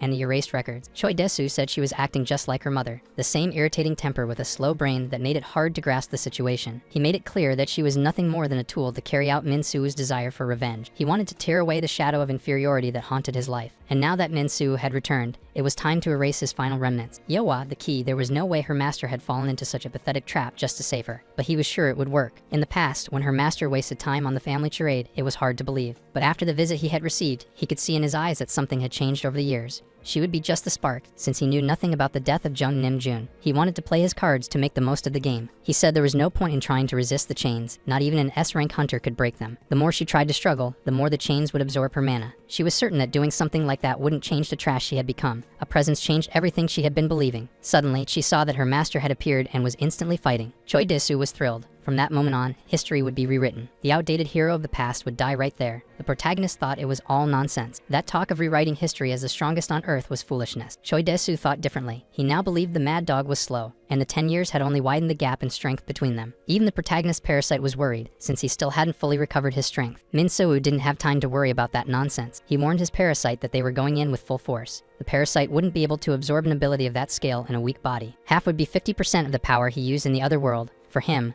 that was enough. Choi Dasu wanted to know why the protagonist was talking to himself, but he got a rather unusual answer. Suhu approached his opponent like lightning and warned that half was more than enough. This was a battle between the so-called first-generation hunters, those who were considered the true awakened. She understood there was a power gap between S rank and SS rank, but the discrepancy was massive. Meanwhile, the man with the eye patch was savoring the sensation. He was indulging in discarding all the restraints that had held him back. It had been 10 years, and even now that man still liked collecting toys. Now he was causing chaos by trying to clash their mana together. The parasite wondered if Choi Dasu, with that kind of power, was even human. He could fight on equal terms with a high-level demon. The scale he was using didn't look like an ordinary artifact either. Suhu thought the enemy always had some gorilla-like traits, but in the end, he was just an incomplete human, with severe inferiority issues and arrogance that always needed to be measured. And now he could finally release all that on the battlefield. He constantly provoked the mad dog, reveling in his own power. He had longed for a fight where he could let loose without any obstacles. After unleashing a powerful attack, all he managed to do was make a small crack, so he grabbed a different weapon to keep the fun going. He was determined to bring that barrier down until it turned to dust. Suhu had some interesting tricks he could show Choi. The ice sphere he had made was easily shattered by the hammer. He said it wouldn't be easy to defeat an old master. Min Suhu warned that he was holding back and should unleash her first. He paused briefly and warned that he wouldn't tolerate such a dishonorable move. Choi Dasu knew he'd been holding back from the beginning. He wanted a real fight. He said he deserved one because the prize he had was valuable enough. He asked if that honor wasn't enough for the daughter of a serial killer. Yuhua, upon hearing him reveal the secret, panicked and screamed for him to stop. Through tears, she begged him not to say another word. Min Soo listened to Choi and told the girl not to move. If she kept going, the chains might start to hurt her. That sudden gesture left Choi Dasu slightly thrown off. Seeing the protagonist release a larger amount of power made him feel satisfied. He was anxious to finally begin a real duel. But like before, the protagonist rushed in like a lightning bolt. He told him to shut up. He didn't want to hear his voice anymore. Choi Dasu noticed that the way he controlled mana had changed. Even the density was different. He thought Suwoo was still clinging to the same cowardly, limited style. But the protagonist believed that man didn't know a thing about tactics. Choi Dasu said that back then, he was young and didn't have the perception he has now. But thanks to that last attack, he now saw clearly. Those words left the protagonist slightly confused. Choi Dasu was certain that boy was no longer just another equal. After a devastating attack where nothing could be seen, the girl grew worried. She cried out for her master, looking around in hopes he would appear at any moment. His echoed voice said that of all the nonsense he'd heard,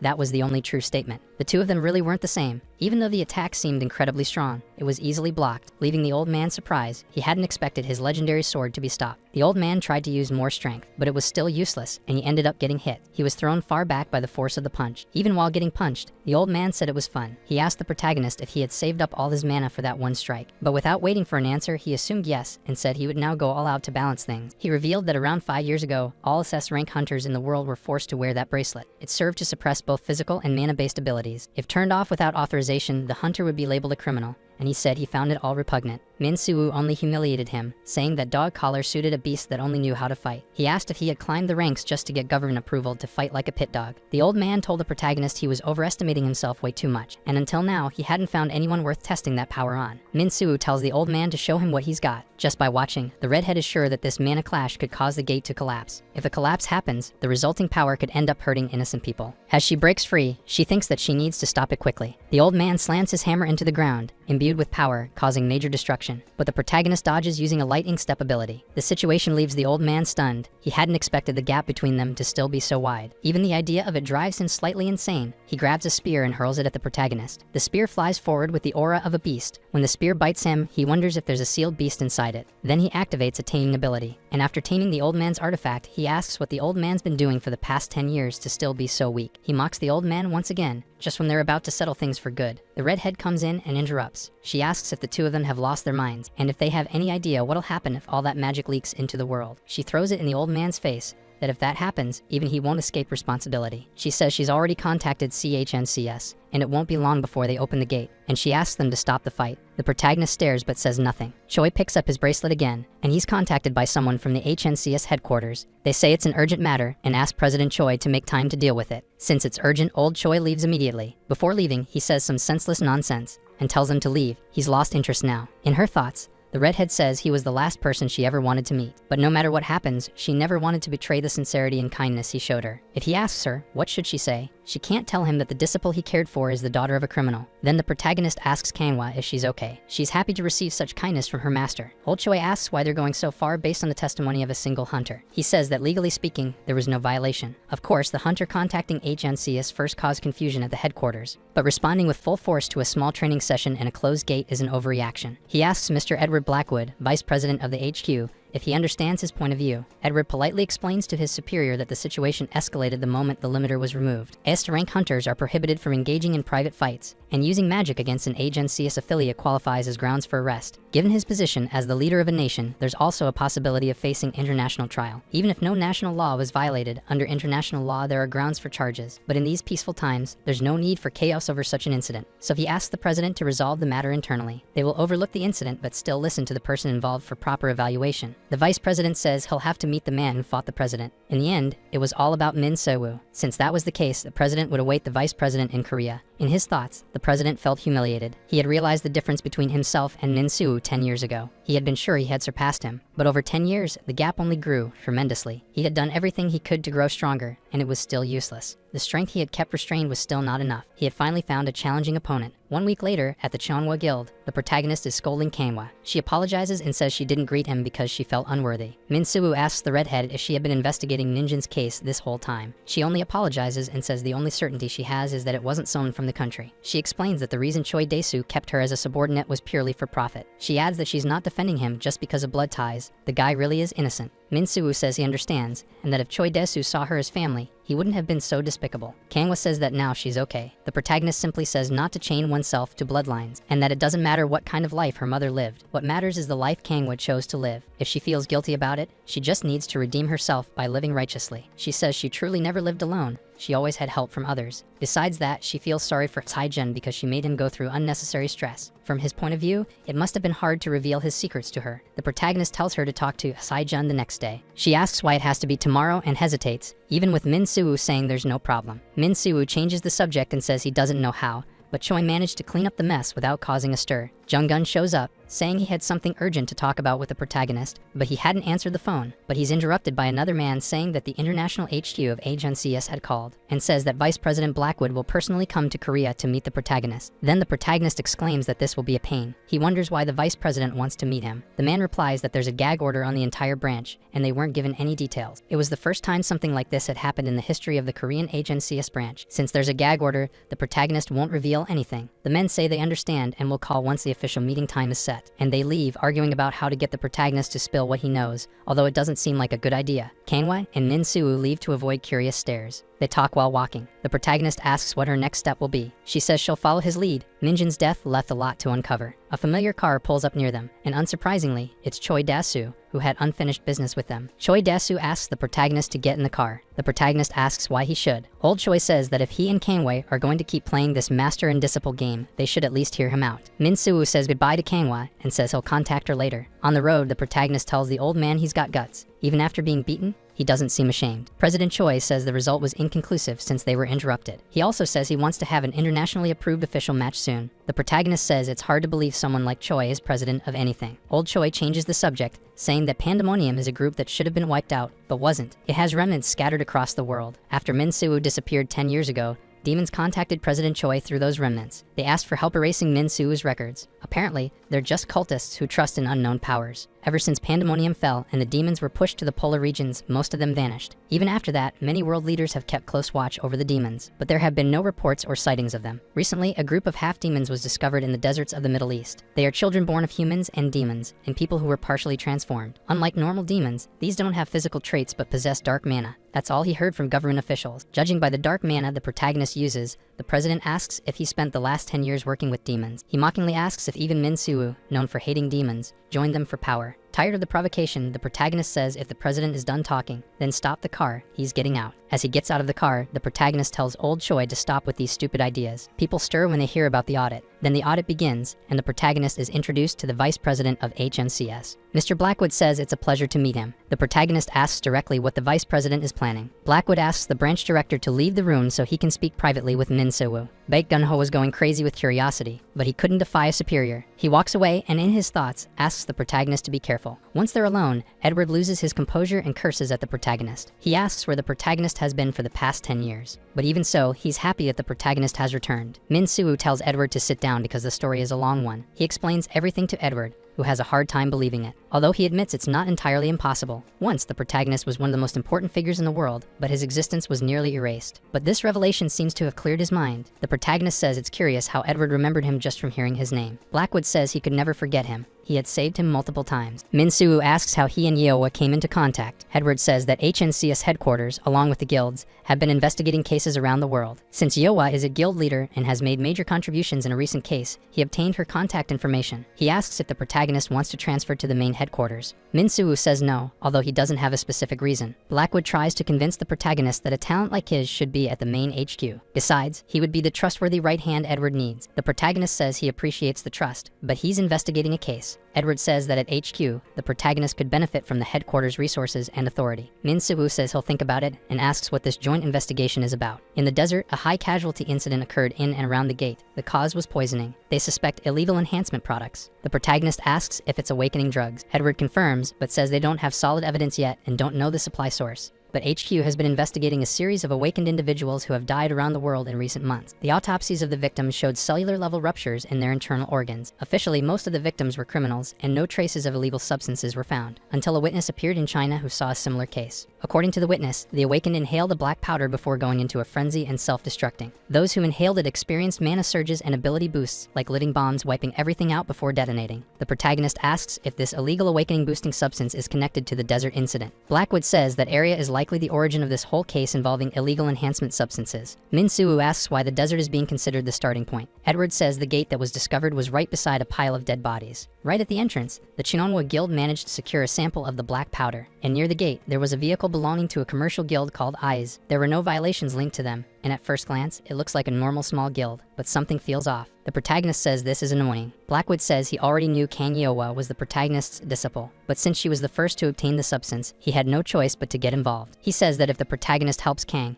it'll make the whole matter easier to handle. Edward asks if the protagonist is going to ignore the situation even with his disciple involved. Min Soo-woo says he'll help. Blackwood asks what happened between him and Choi. If it was an unauthorized training match, he can take care of it. The protagonist says he doesn't need help dealing with that power-hungry maniac. In another scene, he's already getting ready to go to HQ. He tells his friend that Edward personally invited him. His friend asks how he got in contact with such a big shot. In short, some things happened, but it wasn't the time to talk about it. The conversation is interrupted by a call from Yeowa. Min Soo talks again to the being inside him. Frey says something strange is happening to him. After they returned to Earth and he began adapting to its mana, he's losing control. He explains that the effects of the dimensional travel weighed on both of them. After that battle where his mana production was pushed to the limit, the side effects appeared. That was likely the trigger, since they made a contract in the other world, he can't attack the protagonist. But the stronger the protagonist's mana becomes, the worse the effects get. If he loses control, there's no telling what consequences they might face. The protagonist says he doesn't rely on the being's powers that much, so for now it's fine. Min Soo explains that, in fact, he does rely on the being's powers to eliminate demons, but that's not a major problem. As irritating as it had been, that warm-up with Choi Dae-soo ended up being useful. 2 days later, already at HNCS headquarters, some people voiced concerns about calling the protagonist for the investigation. They said the team already had a specialist. They were completely underestimating the protagonist. Then the team leaders gathered there were called into a meeting in the conference room. Team leader Hikari asked if the protagonist had arrived, but he was still at the airport with Vice President Edward. Team leader Layla asked who this hunter was that made the Vice President greet him in person. His name is Min Soo, a Korean hunter. Blackwood began the conference by thanking them for taking the time to be there. He introduced Min Soo from the Korean branch. From the European branch, they had Layla and Stefan, and from the Asian branch, there was Hikari and her assistant Kumo. Blackwood said he would be brief since it was an urgent situation. He asked Layla to give a brief summary of the case. He noted that everyone was aware of the situation, but since the case was confidential, they needed to be cautious with sensitive information. Before the vice president left to tend to his business, he said he would be waiting for results. Team leader Layla proceeded with the meeting. This was case A3942 SC, also known as the illegal enhancement drug case. Team 1 was assigned to investigate the location where the raw form of the drug was first discovered. The gate initially found at the site was ranked A. A total of 6 bodies were discovered near the gate, and autopsies revealed internal damage consistent with previous cases. Illegal enhancement substances were found among those bodies. The gate had only traces of battle near the entrance, with no other unusual findings. No enhancement substance was found inside the gate. Once the investigation is complete, it will be determined whether or not to authorize an official raid on the gate. In addition, a vehicle from the IZ Guild was found near the location. An investigation confirmed that IZ's activity was legitimate and legalized,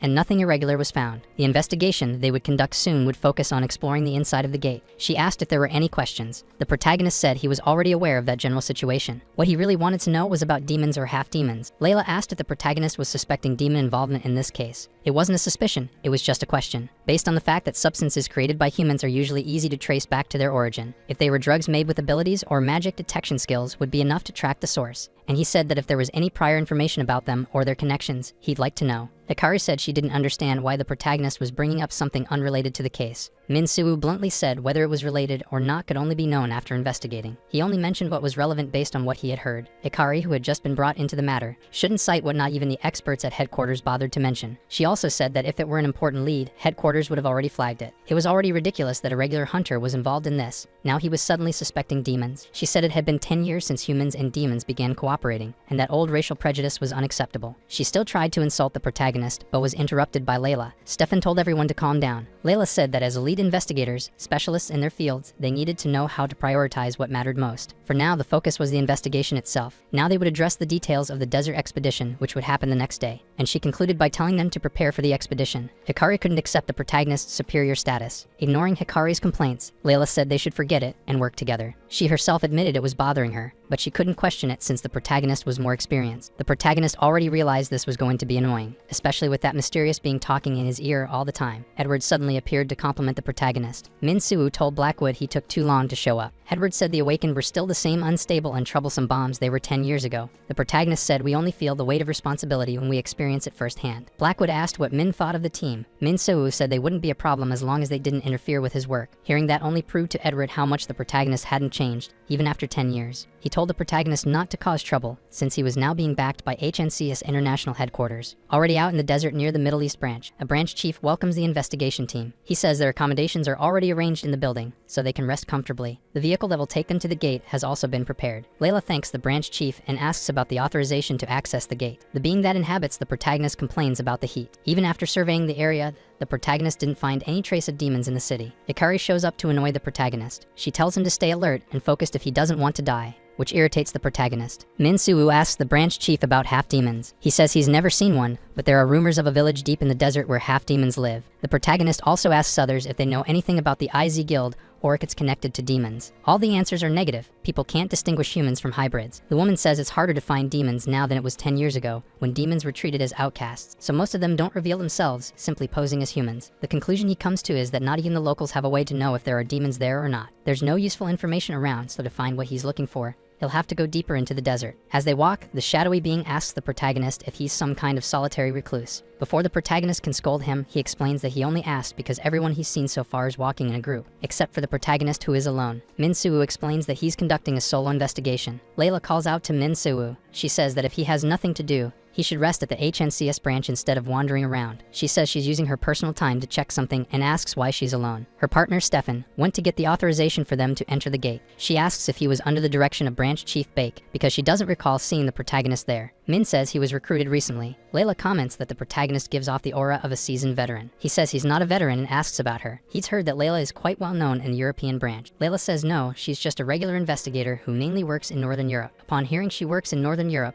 the protagonist says he remembers working with a hunter from that region. His name was Hans Schroeder. She asks if it was that guy, showing a photo on her phone. The protagonist confirms after seeing the photo, even though he looks older, it's definitely the person he knew. Min-Soo asks if he's her father or something like that. She says Hans is her uncle, and adds that she had no idea her uncle had any ties to Asian hunters, especially since they seem to be around the same age. Layla says that if her uncle were awake, he would be touched. She confides that her uncle has been unconscious for 2 years due to gate syndrome. Since mana and the gates are still mysteries, the infections and side effects they they cause are equally unknown. Her uncle entered a gate to look for a missing companion and spent too much time inside. When the rescue team found him, he was already unconscious. Since that day, he's been kept alive with the healing abilities of hunters. She's been clearing high-level gates as often as possible, hoping to find something that can heal him. The protagonist asks if she's looking for an elixir. Layla says yes, though it may sound foolish, she has to try. Stefan calls out to Layla, telling her the gate entry has been approved and they can go when ready. She says they'll head out and that she'll talk to Hikari before they leave. In the next scene, they're already on the road. Hikari complains the entire trip about how there's too much sand in the desert. Stefan says they're almost there. It's just taking longer because the GPS doesn't work properly in the area. Kumo says they'll probably arrive at night, which complicates things a bit. The protagonist says that since the gate can lead anywhere, the climate, time, and environment inside follow different rules. Depending on where the gate connects, the sun might never set, or it could be an abyss where no ray of light dares enter. You can only know once you're inside. Hikari says that's basic knowledge, but that low-rank gates usually resemble Earth. She was about to say more, but the protagonist just gave a curt no. The gate also takes things from those who enter. It's more than just a point of passage. She mockingly asks if the protagonist is talking about gate syndrome, where idiots lose track of time and end up with shattered memories, becoming nothing but empty shells. He tells her not to say that in the middle of a group of veterans. Layla asks them both to calm down. They finally arrive at the gate. Hikari asks if they already know the gate's classification, and Kumo says the estimate is around rank A. The external cleanup seems complete. The protagonist senses that there's no remaining mana trace there. Nothing appeared unusual, except for the clear effort to erase all signs. But the unbearable Hikari tells Layla that if she wants to waste time, she can do it alone. They're going in right now. So everyone heads toward the gate. From a distance, a group watches. A white-haired man says that them entering without caution makes everything easier, and that the protagonist group is walking straight into their graves. They make a quick assessment after entering the gate. Then they begin the deep investigation at Gate K3 in the northern desert. Stefan admits he's tense after so long without entering a gate. Layla says the focus is the investigation, and she uses a skill to track monsters. In his thoughts, the protagonist acknowledges that Layla's skill is quite decent. Layla says she hasn't detected any monster activity within a 30 kilometers radius. She says she'll do her best to handle enemy detection and unusual signals. For now, they'll divide the area within the ability's range and proceed with the investigation. Preserving the scene is the priority, so they must avoid combat as much as possible. Hikari orders Kumo to scout the area. The protagonist mocks how Hikari gave a big speech only to send her subordinate to do the work. Layla tells everyone to spread out and begin the investigation. Before they split up, she says to report if they find anything unusual. Min-Siwoo wonders why form a group if in the end they'll act separately. Frey says the protagonist is clearly a loner. The protagonist realizes someone had tampered with the site. That was definitely placed there intentionally by someone. He wonders if that could be demonic mana, so he calls his subordinate who's outside watching the gate. The old man says he followed the protagonist's orders and while keeping watch, saw a suspicious group approaching the gate. A total of 5 hooded individuals. Min-Siwoo tells the old man to notify him when the individuals enter the gate. The old man asks if he should enter to help keep watch and ensure no one blocks the gate. Frey asks since when the old man has been secretly following them. Min-Siwoo says the old man has been following them since they arrived in the country because he's qualified. Our main character wonders what kind of bizarre plant had been placed there to contaminate the mana of the area. But things will only get worse once the sun sets. In Hikari's investigation area,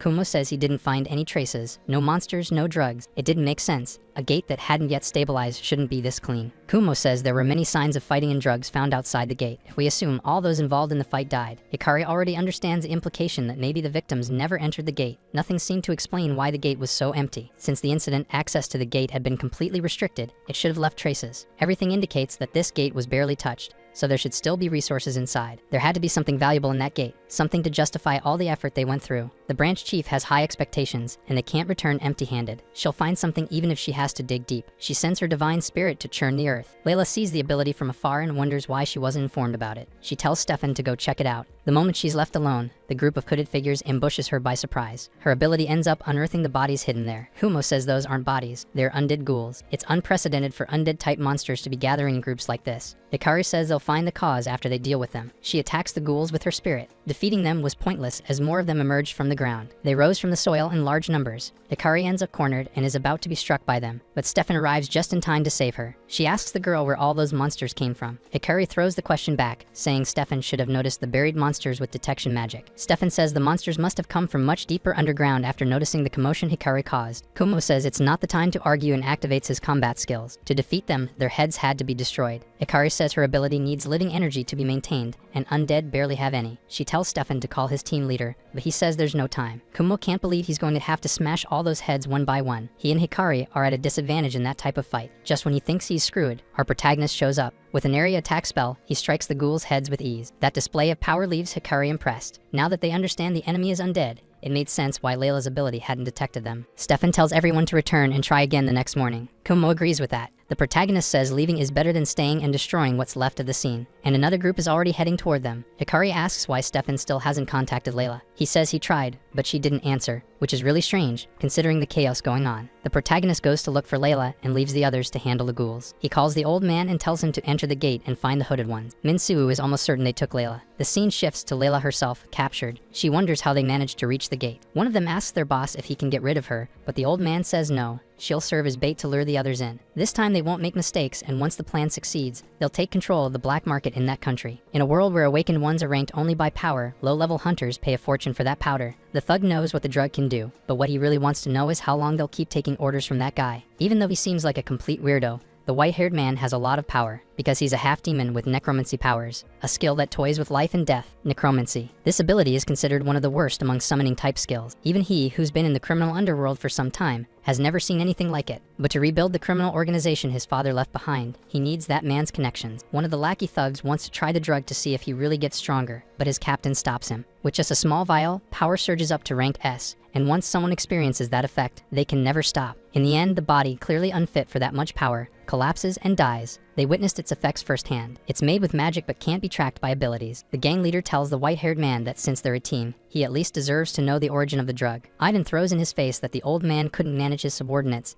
and the result was the drug being discovered by international agencies. He can't trust him with crucial information. But Ivan compliments the old man for his persistence and shamelessness. Still, he can't reveal the secrets. Ivan says it'd be a problem if the captain's dumb subordinates leaked that information. The guys are almost about to start a fistfight, but the arrival of a female companion stops the fight, since she tells everyone to shut up before the investigators hear them. Ivan asks what brought her there. She says she came to see the senseless things he's been doing, but she advised him not to do anything that would endanger the half-demon group in the name of IZ. Ivan asked if those conservative words came from the leader. If it's a bother, they could just eliminate them, and tells Crow to let the leader know he doesn't need to worry. The way Ivan plays with corpses makes it seem like he doesn't even understand humans. Crow also says that having Layla there might be a risk. Ivan says he'll keep Layla there until he deals with the others. The girl explains. She says the risk here is him, not Layla. She tells him to think carefully, if they really are on the demon side. Ivan curses at Crow as she vanishes. The bandits can barely process what they just witnessed, but the boss immediately says they're going to pretend they didn't see anything. He adds that they'll continue with the plan and eliminate all the hunters from the investigation team. The scene shifts to the investigation team, who are still searching for Layla. Stefan says the situation is abnormally dangerous,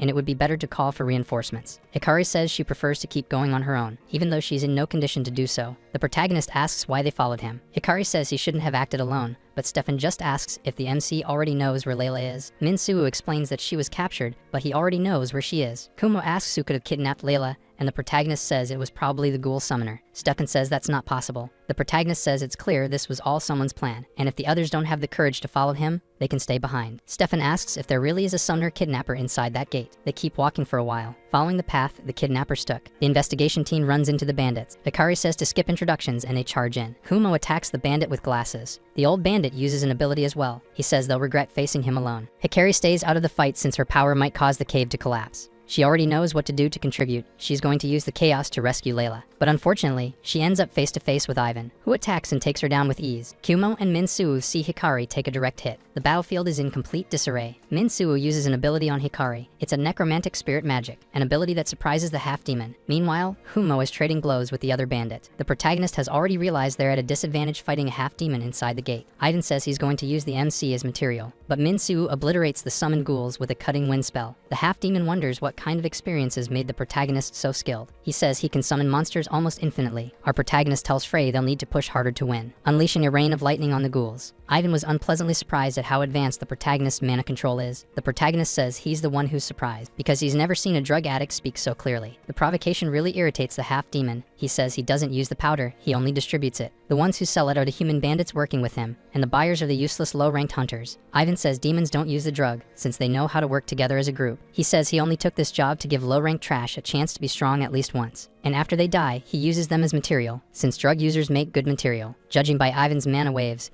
the protagonist knows he's telling the truth. Minsu says Ivan should be ashamed of fighting using those rotting flesh puppets. The half-demon says he's getting irritated, but no matter what they do, they'll keep reviving the ghouls infinitely. Things seem pretty bad for the hunters, but the protagonist stays calm, handling everything with composure, which seems to irritate the half-demon even more. The protagonist says that half-demons like Ivan use dark mana, and asks if he's right. Ivan seems shocked by what the protagonist said. Min-soo says he knows the white-haired man is a half-demon, that cursed species rejected by both demons and humans. The protagonist says Ivan uses dark mana so openly, it's obvious to anyone that he's a hybrid. Now the half-demon was truly angry and exuding dark mana. Frey warns that demonic power is dangerous, but Min says Ivan's attacks have become more predictable. He says now he's going all out, and Frey asks if he's going to overdo it again. Basically, he's just going to use the technique with more intensity. Using the taming technique, he takes control of Ivan's ghouls. Now the rest of the investigation team will have an easier time winning their battles. The bandits realize they lost their numerical advantage. The protagonist uses the ghouls against the bandits themselves. Alone against the ghouls, the bandit duo ends up devoured. Ivan can't even believe the protagonist controlled the ghouls with magic. He was so impressive that he didn't know whether to laugh or be annoyed. What he really wanted was to find out what the protagonist actually was. Ivan seriously asks if the protagonist is human. Min-soo says yes. He was just more proficient than normal humans. He sends the ghouls charging at Ivan. The half-demon repels them with magic. He says that now that things have escalated to this level, he won't hold back. Just when he thinks he's gained a safe distance, the protagonist is already behind him in midair. The protagonist launches a lightning and energy-imbued attack at Ivan, and when the dust settles, we see that Crow protected Ivan with a barrier. Min-soo says he thought she wouldn't interfere, but apparently she can't let her partners die. She says Ivan still has some use, but once he's no longer useful,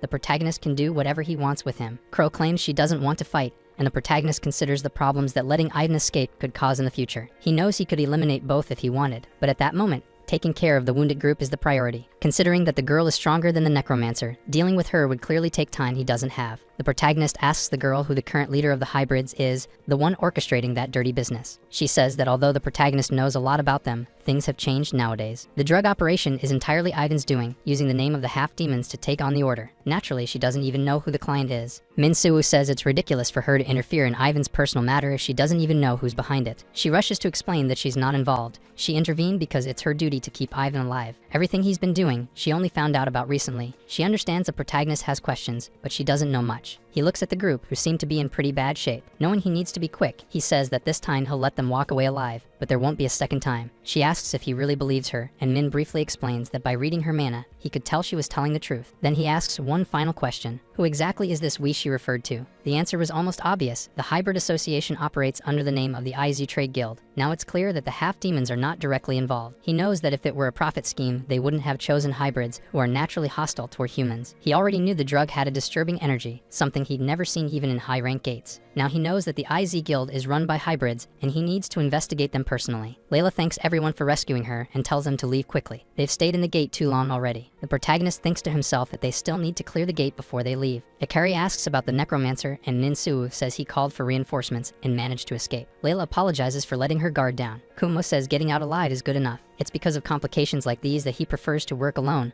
or partially alone, since he has Free. He tries to talk to Free, but there's no response. 2 days later, he's back at the HNCS headquarters, reporting the situation to Edward. Blackwood says he's never heard of necromancers, and that they still don't know who the mastermind behind the drug is. He apologizes to the protagonist, saying he thought it was just a field inspection and ended up being too complacent. The protagonist says it was a completely unpredictable situation, but what matters is that everyone's safe. Edward acknowledges that and says it's thanks to the protagonist that everyone was able to return to work right away. He also compliments the protagonist's skills, which are still excellent. The protagonist cuts the conversation short and says he's heading back to Korea. Edward asks him to at least say goodbye to the rest of the team. Min-soo runs into Vikari while walking. She thanks him for healing her and says that next time they meet, she'll repay the favor. Since that day against the necromancer, Free hasn't responded. Even so, the abilities he gained through Free's skill still function normally. He wonders when his mysterious companion of unknown origin will start responding to him again. According to the results of the investigation, those responsible for the incident at the gate are an organization called ALMACHT. They weren't the producers of the drug, but they were the suppliers, and with their leader dead, the sale of the drug has been halted. Edward asks about the status of the gate. The gate ended up severely damaged due to the battles that took place. Useless now, it will be closed soon, but with the ambiguous situation, the former president's faction might blame them. Blackwood tells her to drop the subject, but she insists on pointing out that the former president's faction controls headquarters. Among them, the most powerful subordinate is Karjal Wan, a semi-special grade hunter. It will be a challenge for the case. They need to make sure the former president's faction has nothing to latch onto. And the one who walks in without knocking is none other than Karjal. He says he heard the vice president has been busy with the case of the illegal enhancement drugs. Blackwood asks what he's getting at, and Karjal tells him not to play innocent. In the end, The team returned without anything significant and only left the place damaged. Edward explains that the investigators were ambushed but managed to deal with the attackers. Even so, the only result was a small organization not linked to the drug manufacturer. At this rate, the investigation will fall way behind. Cargill proposes the following: make the investigation public. If this goes public, lots of people who don't even know about the drug will want to try it, which will result in an explosive increase in victims. Cargill says that to avoid that, all he has to do is find and eliminate the source of the drug supply. If things continue at this slow pace, those interested in this type of product will eventually find and buy it. Before making a decision, they need to hear from other semi-special grade hunters. He wonders who they'll choose to listen to. Edward calls the protagonist to inform him that the investigation may soon become public, so they don't have time, and the case goes deeper than they imagine. Edward says he looked into Pandemonium and the IZ Guild. The most important part was about the gate investigation. Another team was sent for a large-scale investigation, but nothing was found. Apparently, the gate wasn't ranked as highly as initially estimated. And after all considerations, the most likely explanation is that the gate had already been cleared by the guys who attacked them, since there's no way those guys could have guessed the gate would be empty and use it as a distribution hub. Unless that gate wasn't a real gate at all, it would be possible if it was just a dimensional magic disguised as a gate, to be used as the perfect distribution point. Edward says something like that is impossible. Even so, the protagonist has investigative authority and needs to keep helping however he can. He barely hangs up the phone and is already being bothered. The old man says not to disturb the master, but Minsugu himself says it won't be a bother. He says maybe after some stretching Frey will wake up. The scene shifts to people walking around the nighttime city. Then a tattooed guide who looks like a generic villain approaches a shady looking place. He tells the guards to get out of the way. After he says the secret code, the guards let him in. A shady guy wearing sunglasses indoors at night greets the tattooed man. The tattooed man greets him back. He says that lately the illegal drug investigation network has intensified, so if that's the case, he'll provide a guard to escort him. The guy in sunglasses snaps his fingers and another shady figure drops down from the ceiling. That's exactly what the tattooed guy needed. The police are on his tail, and the uncertainty of when he might get caught is driving him crazy. As if the place were a factory of shady people, another one shows up, this time a weirdo in a mask. The tattooed guy says to the clown that he was right on time, as always. He even apologizes to the masked man for making him distribute such a large quantity. The masked man says there's no problem. It's just a matter of selling here and there, and he'll get rid of it quickly. He checks the suitcases to see if the powder is good stuff, and after checking, says it's spectacular. The protagonist is calmly working, until people start talking about him. They talk about a rumor that he was summoned to the main headquarters, and the vice president came all the way to see him. The whispers continue, speculating that maybe he got there through connections or just pure luck. The gossipers leave, but Juan arrives to ask if the protagonist saw the official document that was just released. If it's the one that announces the investigation into the illegal drugs, then yes, he saw it. It has finally been made a public investigation. Then he asks if the protagonist went to the main headquarters specifically to investigate. The protagonist says it was a secret, so he kept it a secret. Simple as that. It's not that simple. He's just a regular employee but has access to information even the branch director doesn't. The problem is that the team leaders already know. They're interrupted when they're called into the director's office. Getting straight to the point, the director says that, as they're well aware, the main headquarters has sent official cooperation requests to all countries. An illegal enhancement drug is circulating in the black market, and Mint must have confirmed the details during his business trip. The director asks what happened during that trip. Because of this, the main headquarters is expecting major results specifically from that branch. He, somewhat panicked, says they're being targeted directly and are already being pressured for results. Few countries are as clean from illegal drugs as Korea, so there's nowhere to pull results from in such a small country. But the worst part is that the contact came from someone in the former president's faction. The protagonist asks if that means they're going to give up, but the director says absolutely not. They, the Korean branch, must show their maximum performance in the investigation. From that moment on, Wang's team will be the one dedicated to investigating the illegal drug. The director asks if he understands now. If the team doesn't deliver results this time, the entire branch will be stained. Although other teams will also investigate,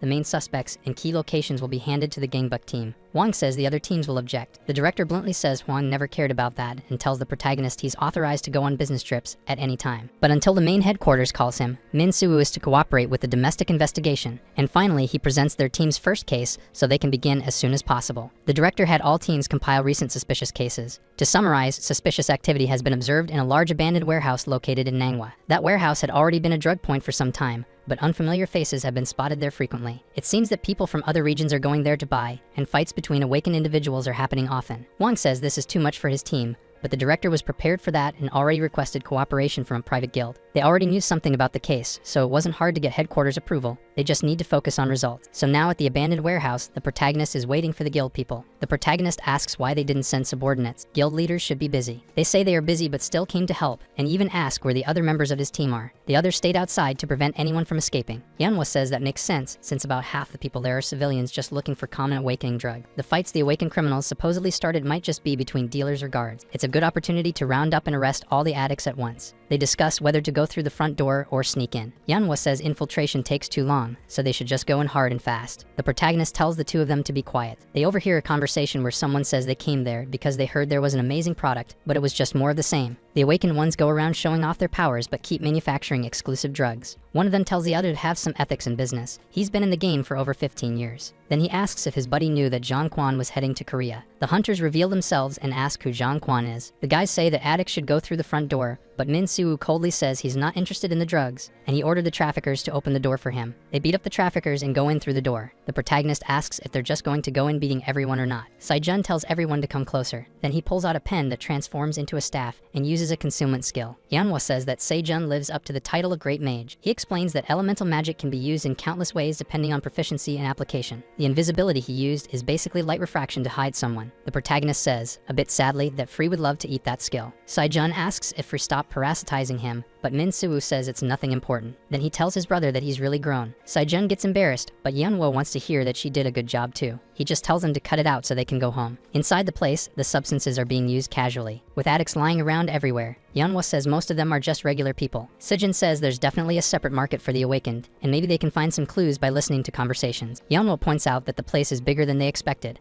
and just arresting this many criminals would already be a big achievement. Sijin says it's not worth wasting time on them since they can just pay bail, and the organization controlling the drug supply would be replaced by another group just days later. An addict comes running and screaming. The dealers think the kid must be hallucinating. From what they've heard, everyone who goes into the basement comes out panicked like that. The protagonist tells them to keep watch while he checks it out. Sijin wanted to go with him, but the protagonist told him to stay where he was. Min Soo walks through an underground sewer that seems to be some kind of escape route. He can sense an unfamiliar energy there. As he walks through it, a strange being watches him. The sensation was different from mana. It was like the energy he felt coming from the spirit summoned by Hikari. He deduces that it might be a beast-type spirit, while an obsessor follows closely behind him. The creature wasn't affected by the lightning attack. Apparently, it can't be hit with mana. It's probably a ghost. A little girl says not to hit the ghost. The protagonist is surprised that the child can see it. He asks who she is, but the girl says she was about to ask him the same thing. She tells him to leave because that place is her home. Min Soo argues with the child, asking how a sewer could be her home, and the girl says that anywhere she can rest is her home. That wasn't the most important question. What mattered was where her parents were and why she was injured. She says her parents left her there. In other words, she was traded for a bit of substance, and she got hurt when she left through another path to look for food. The protagonist asks if she lives in that filthy place with ghosts as her friends. He uses a healing ability on her. The girl is amazed by his power, saying it's warm, unlike her own power, which is cold. Min Soo asks if she's the one making the ghosts visible, and she confirms it. He asks her name. She says it's Cheyenne. The protagonist says he's going to need her ghost friends to help him find the bad guys. She agrees to help. Our video ends here. If you enjoyed it, please like and subscribe to the channel. Until next time, bye bye.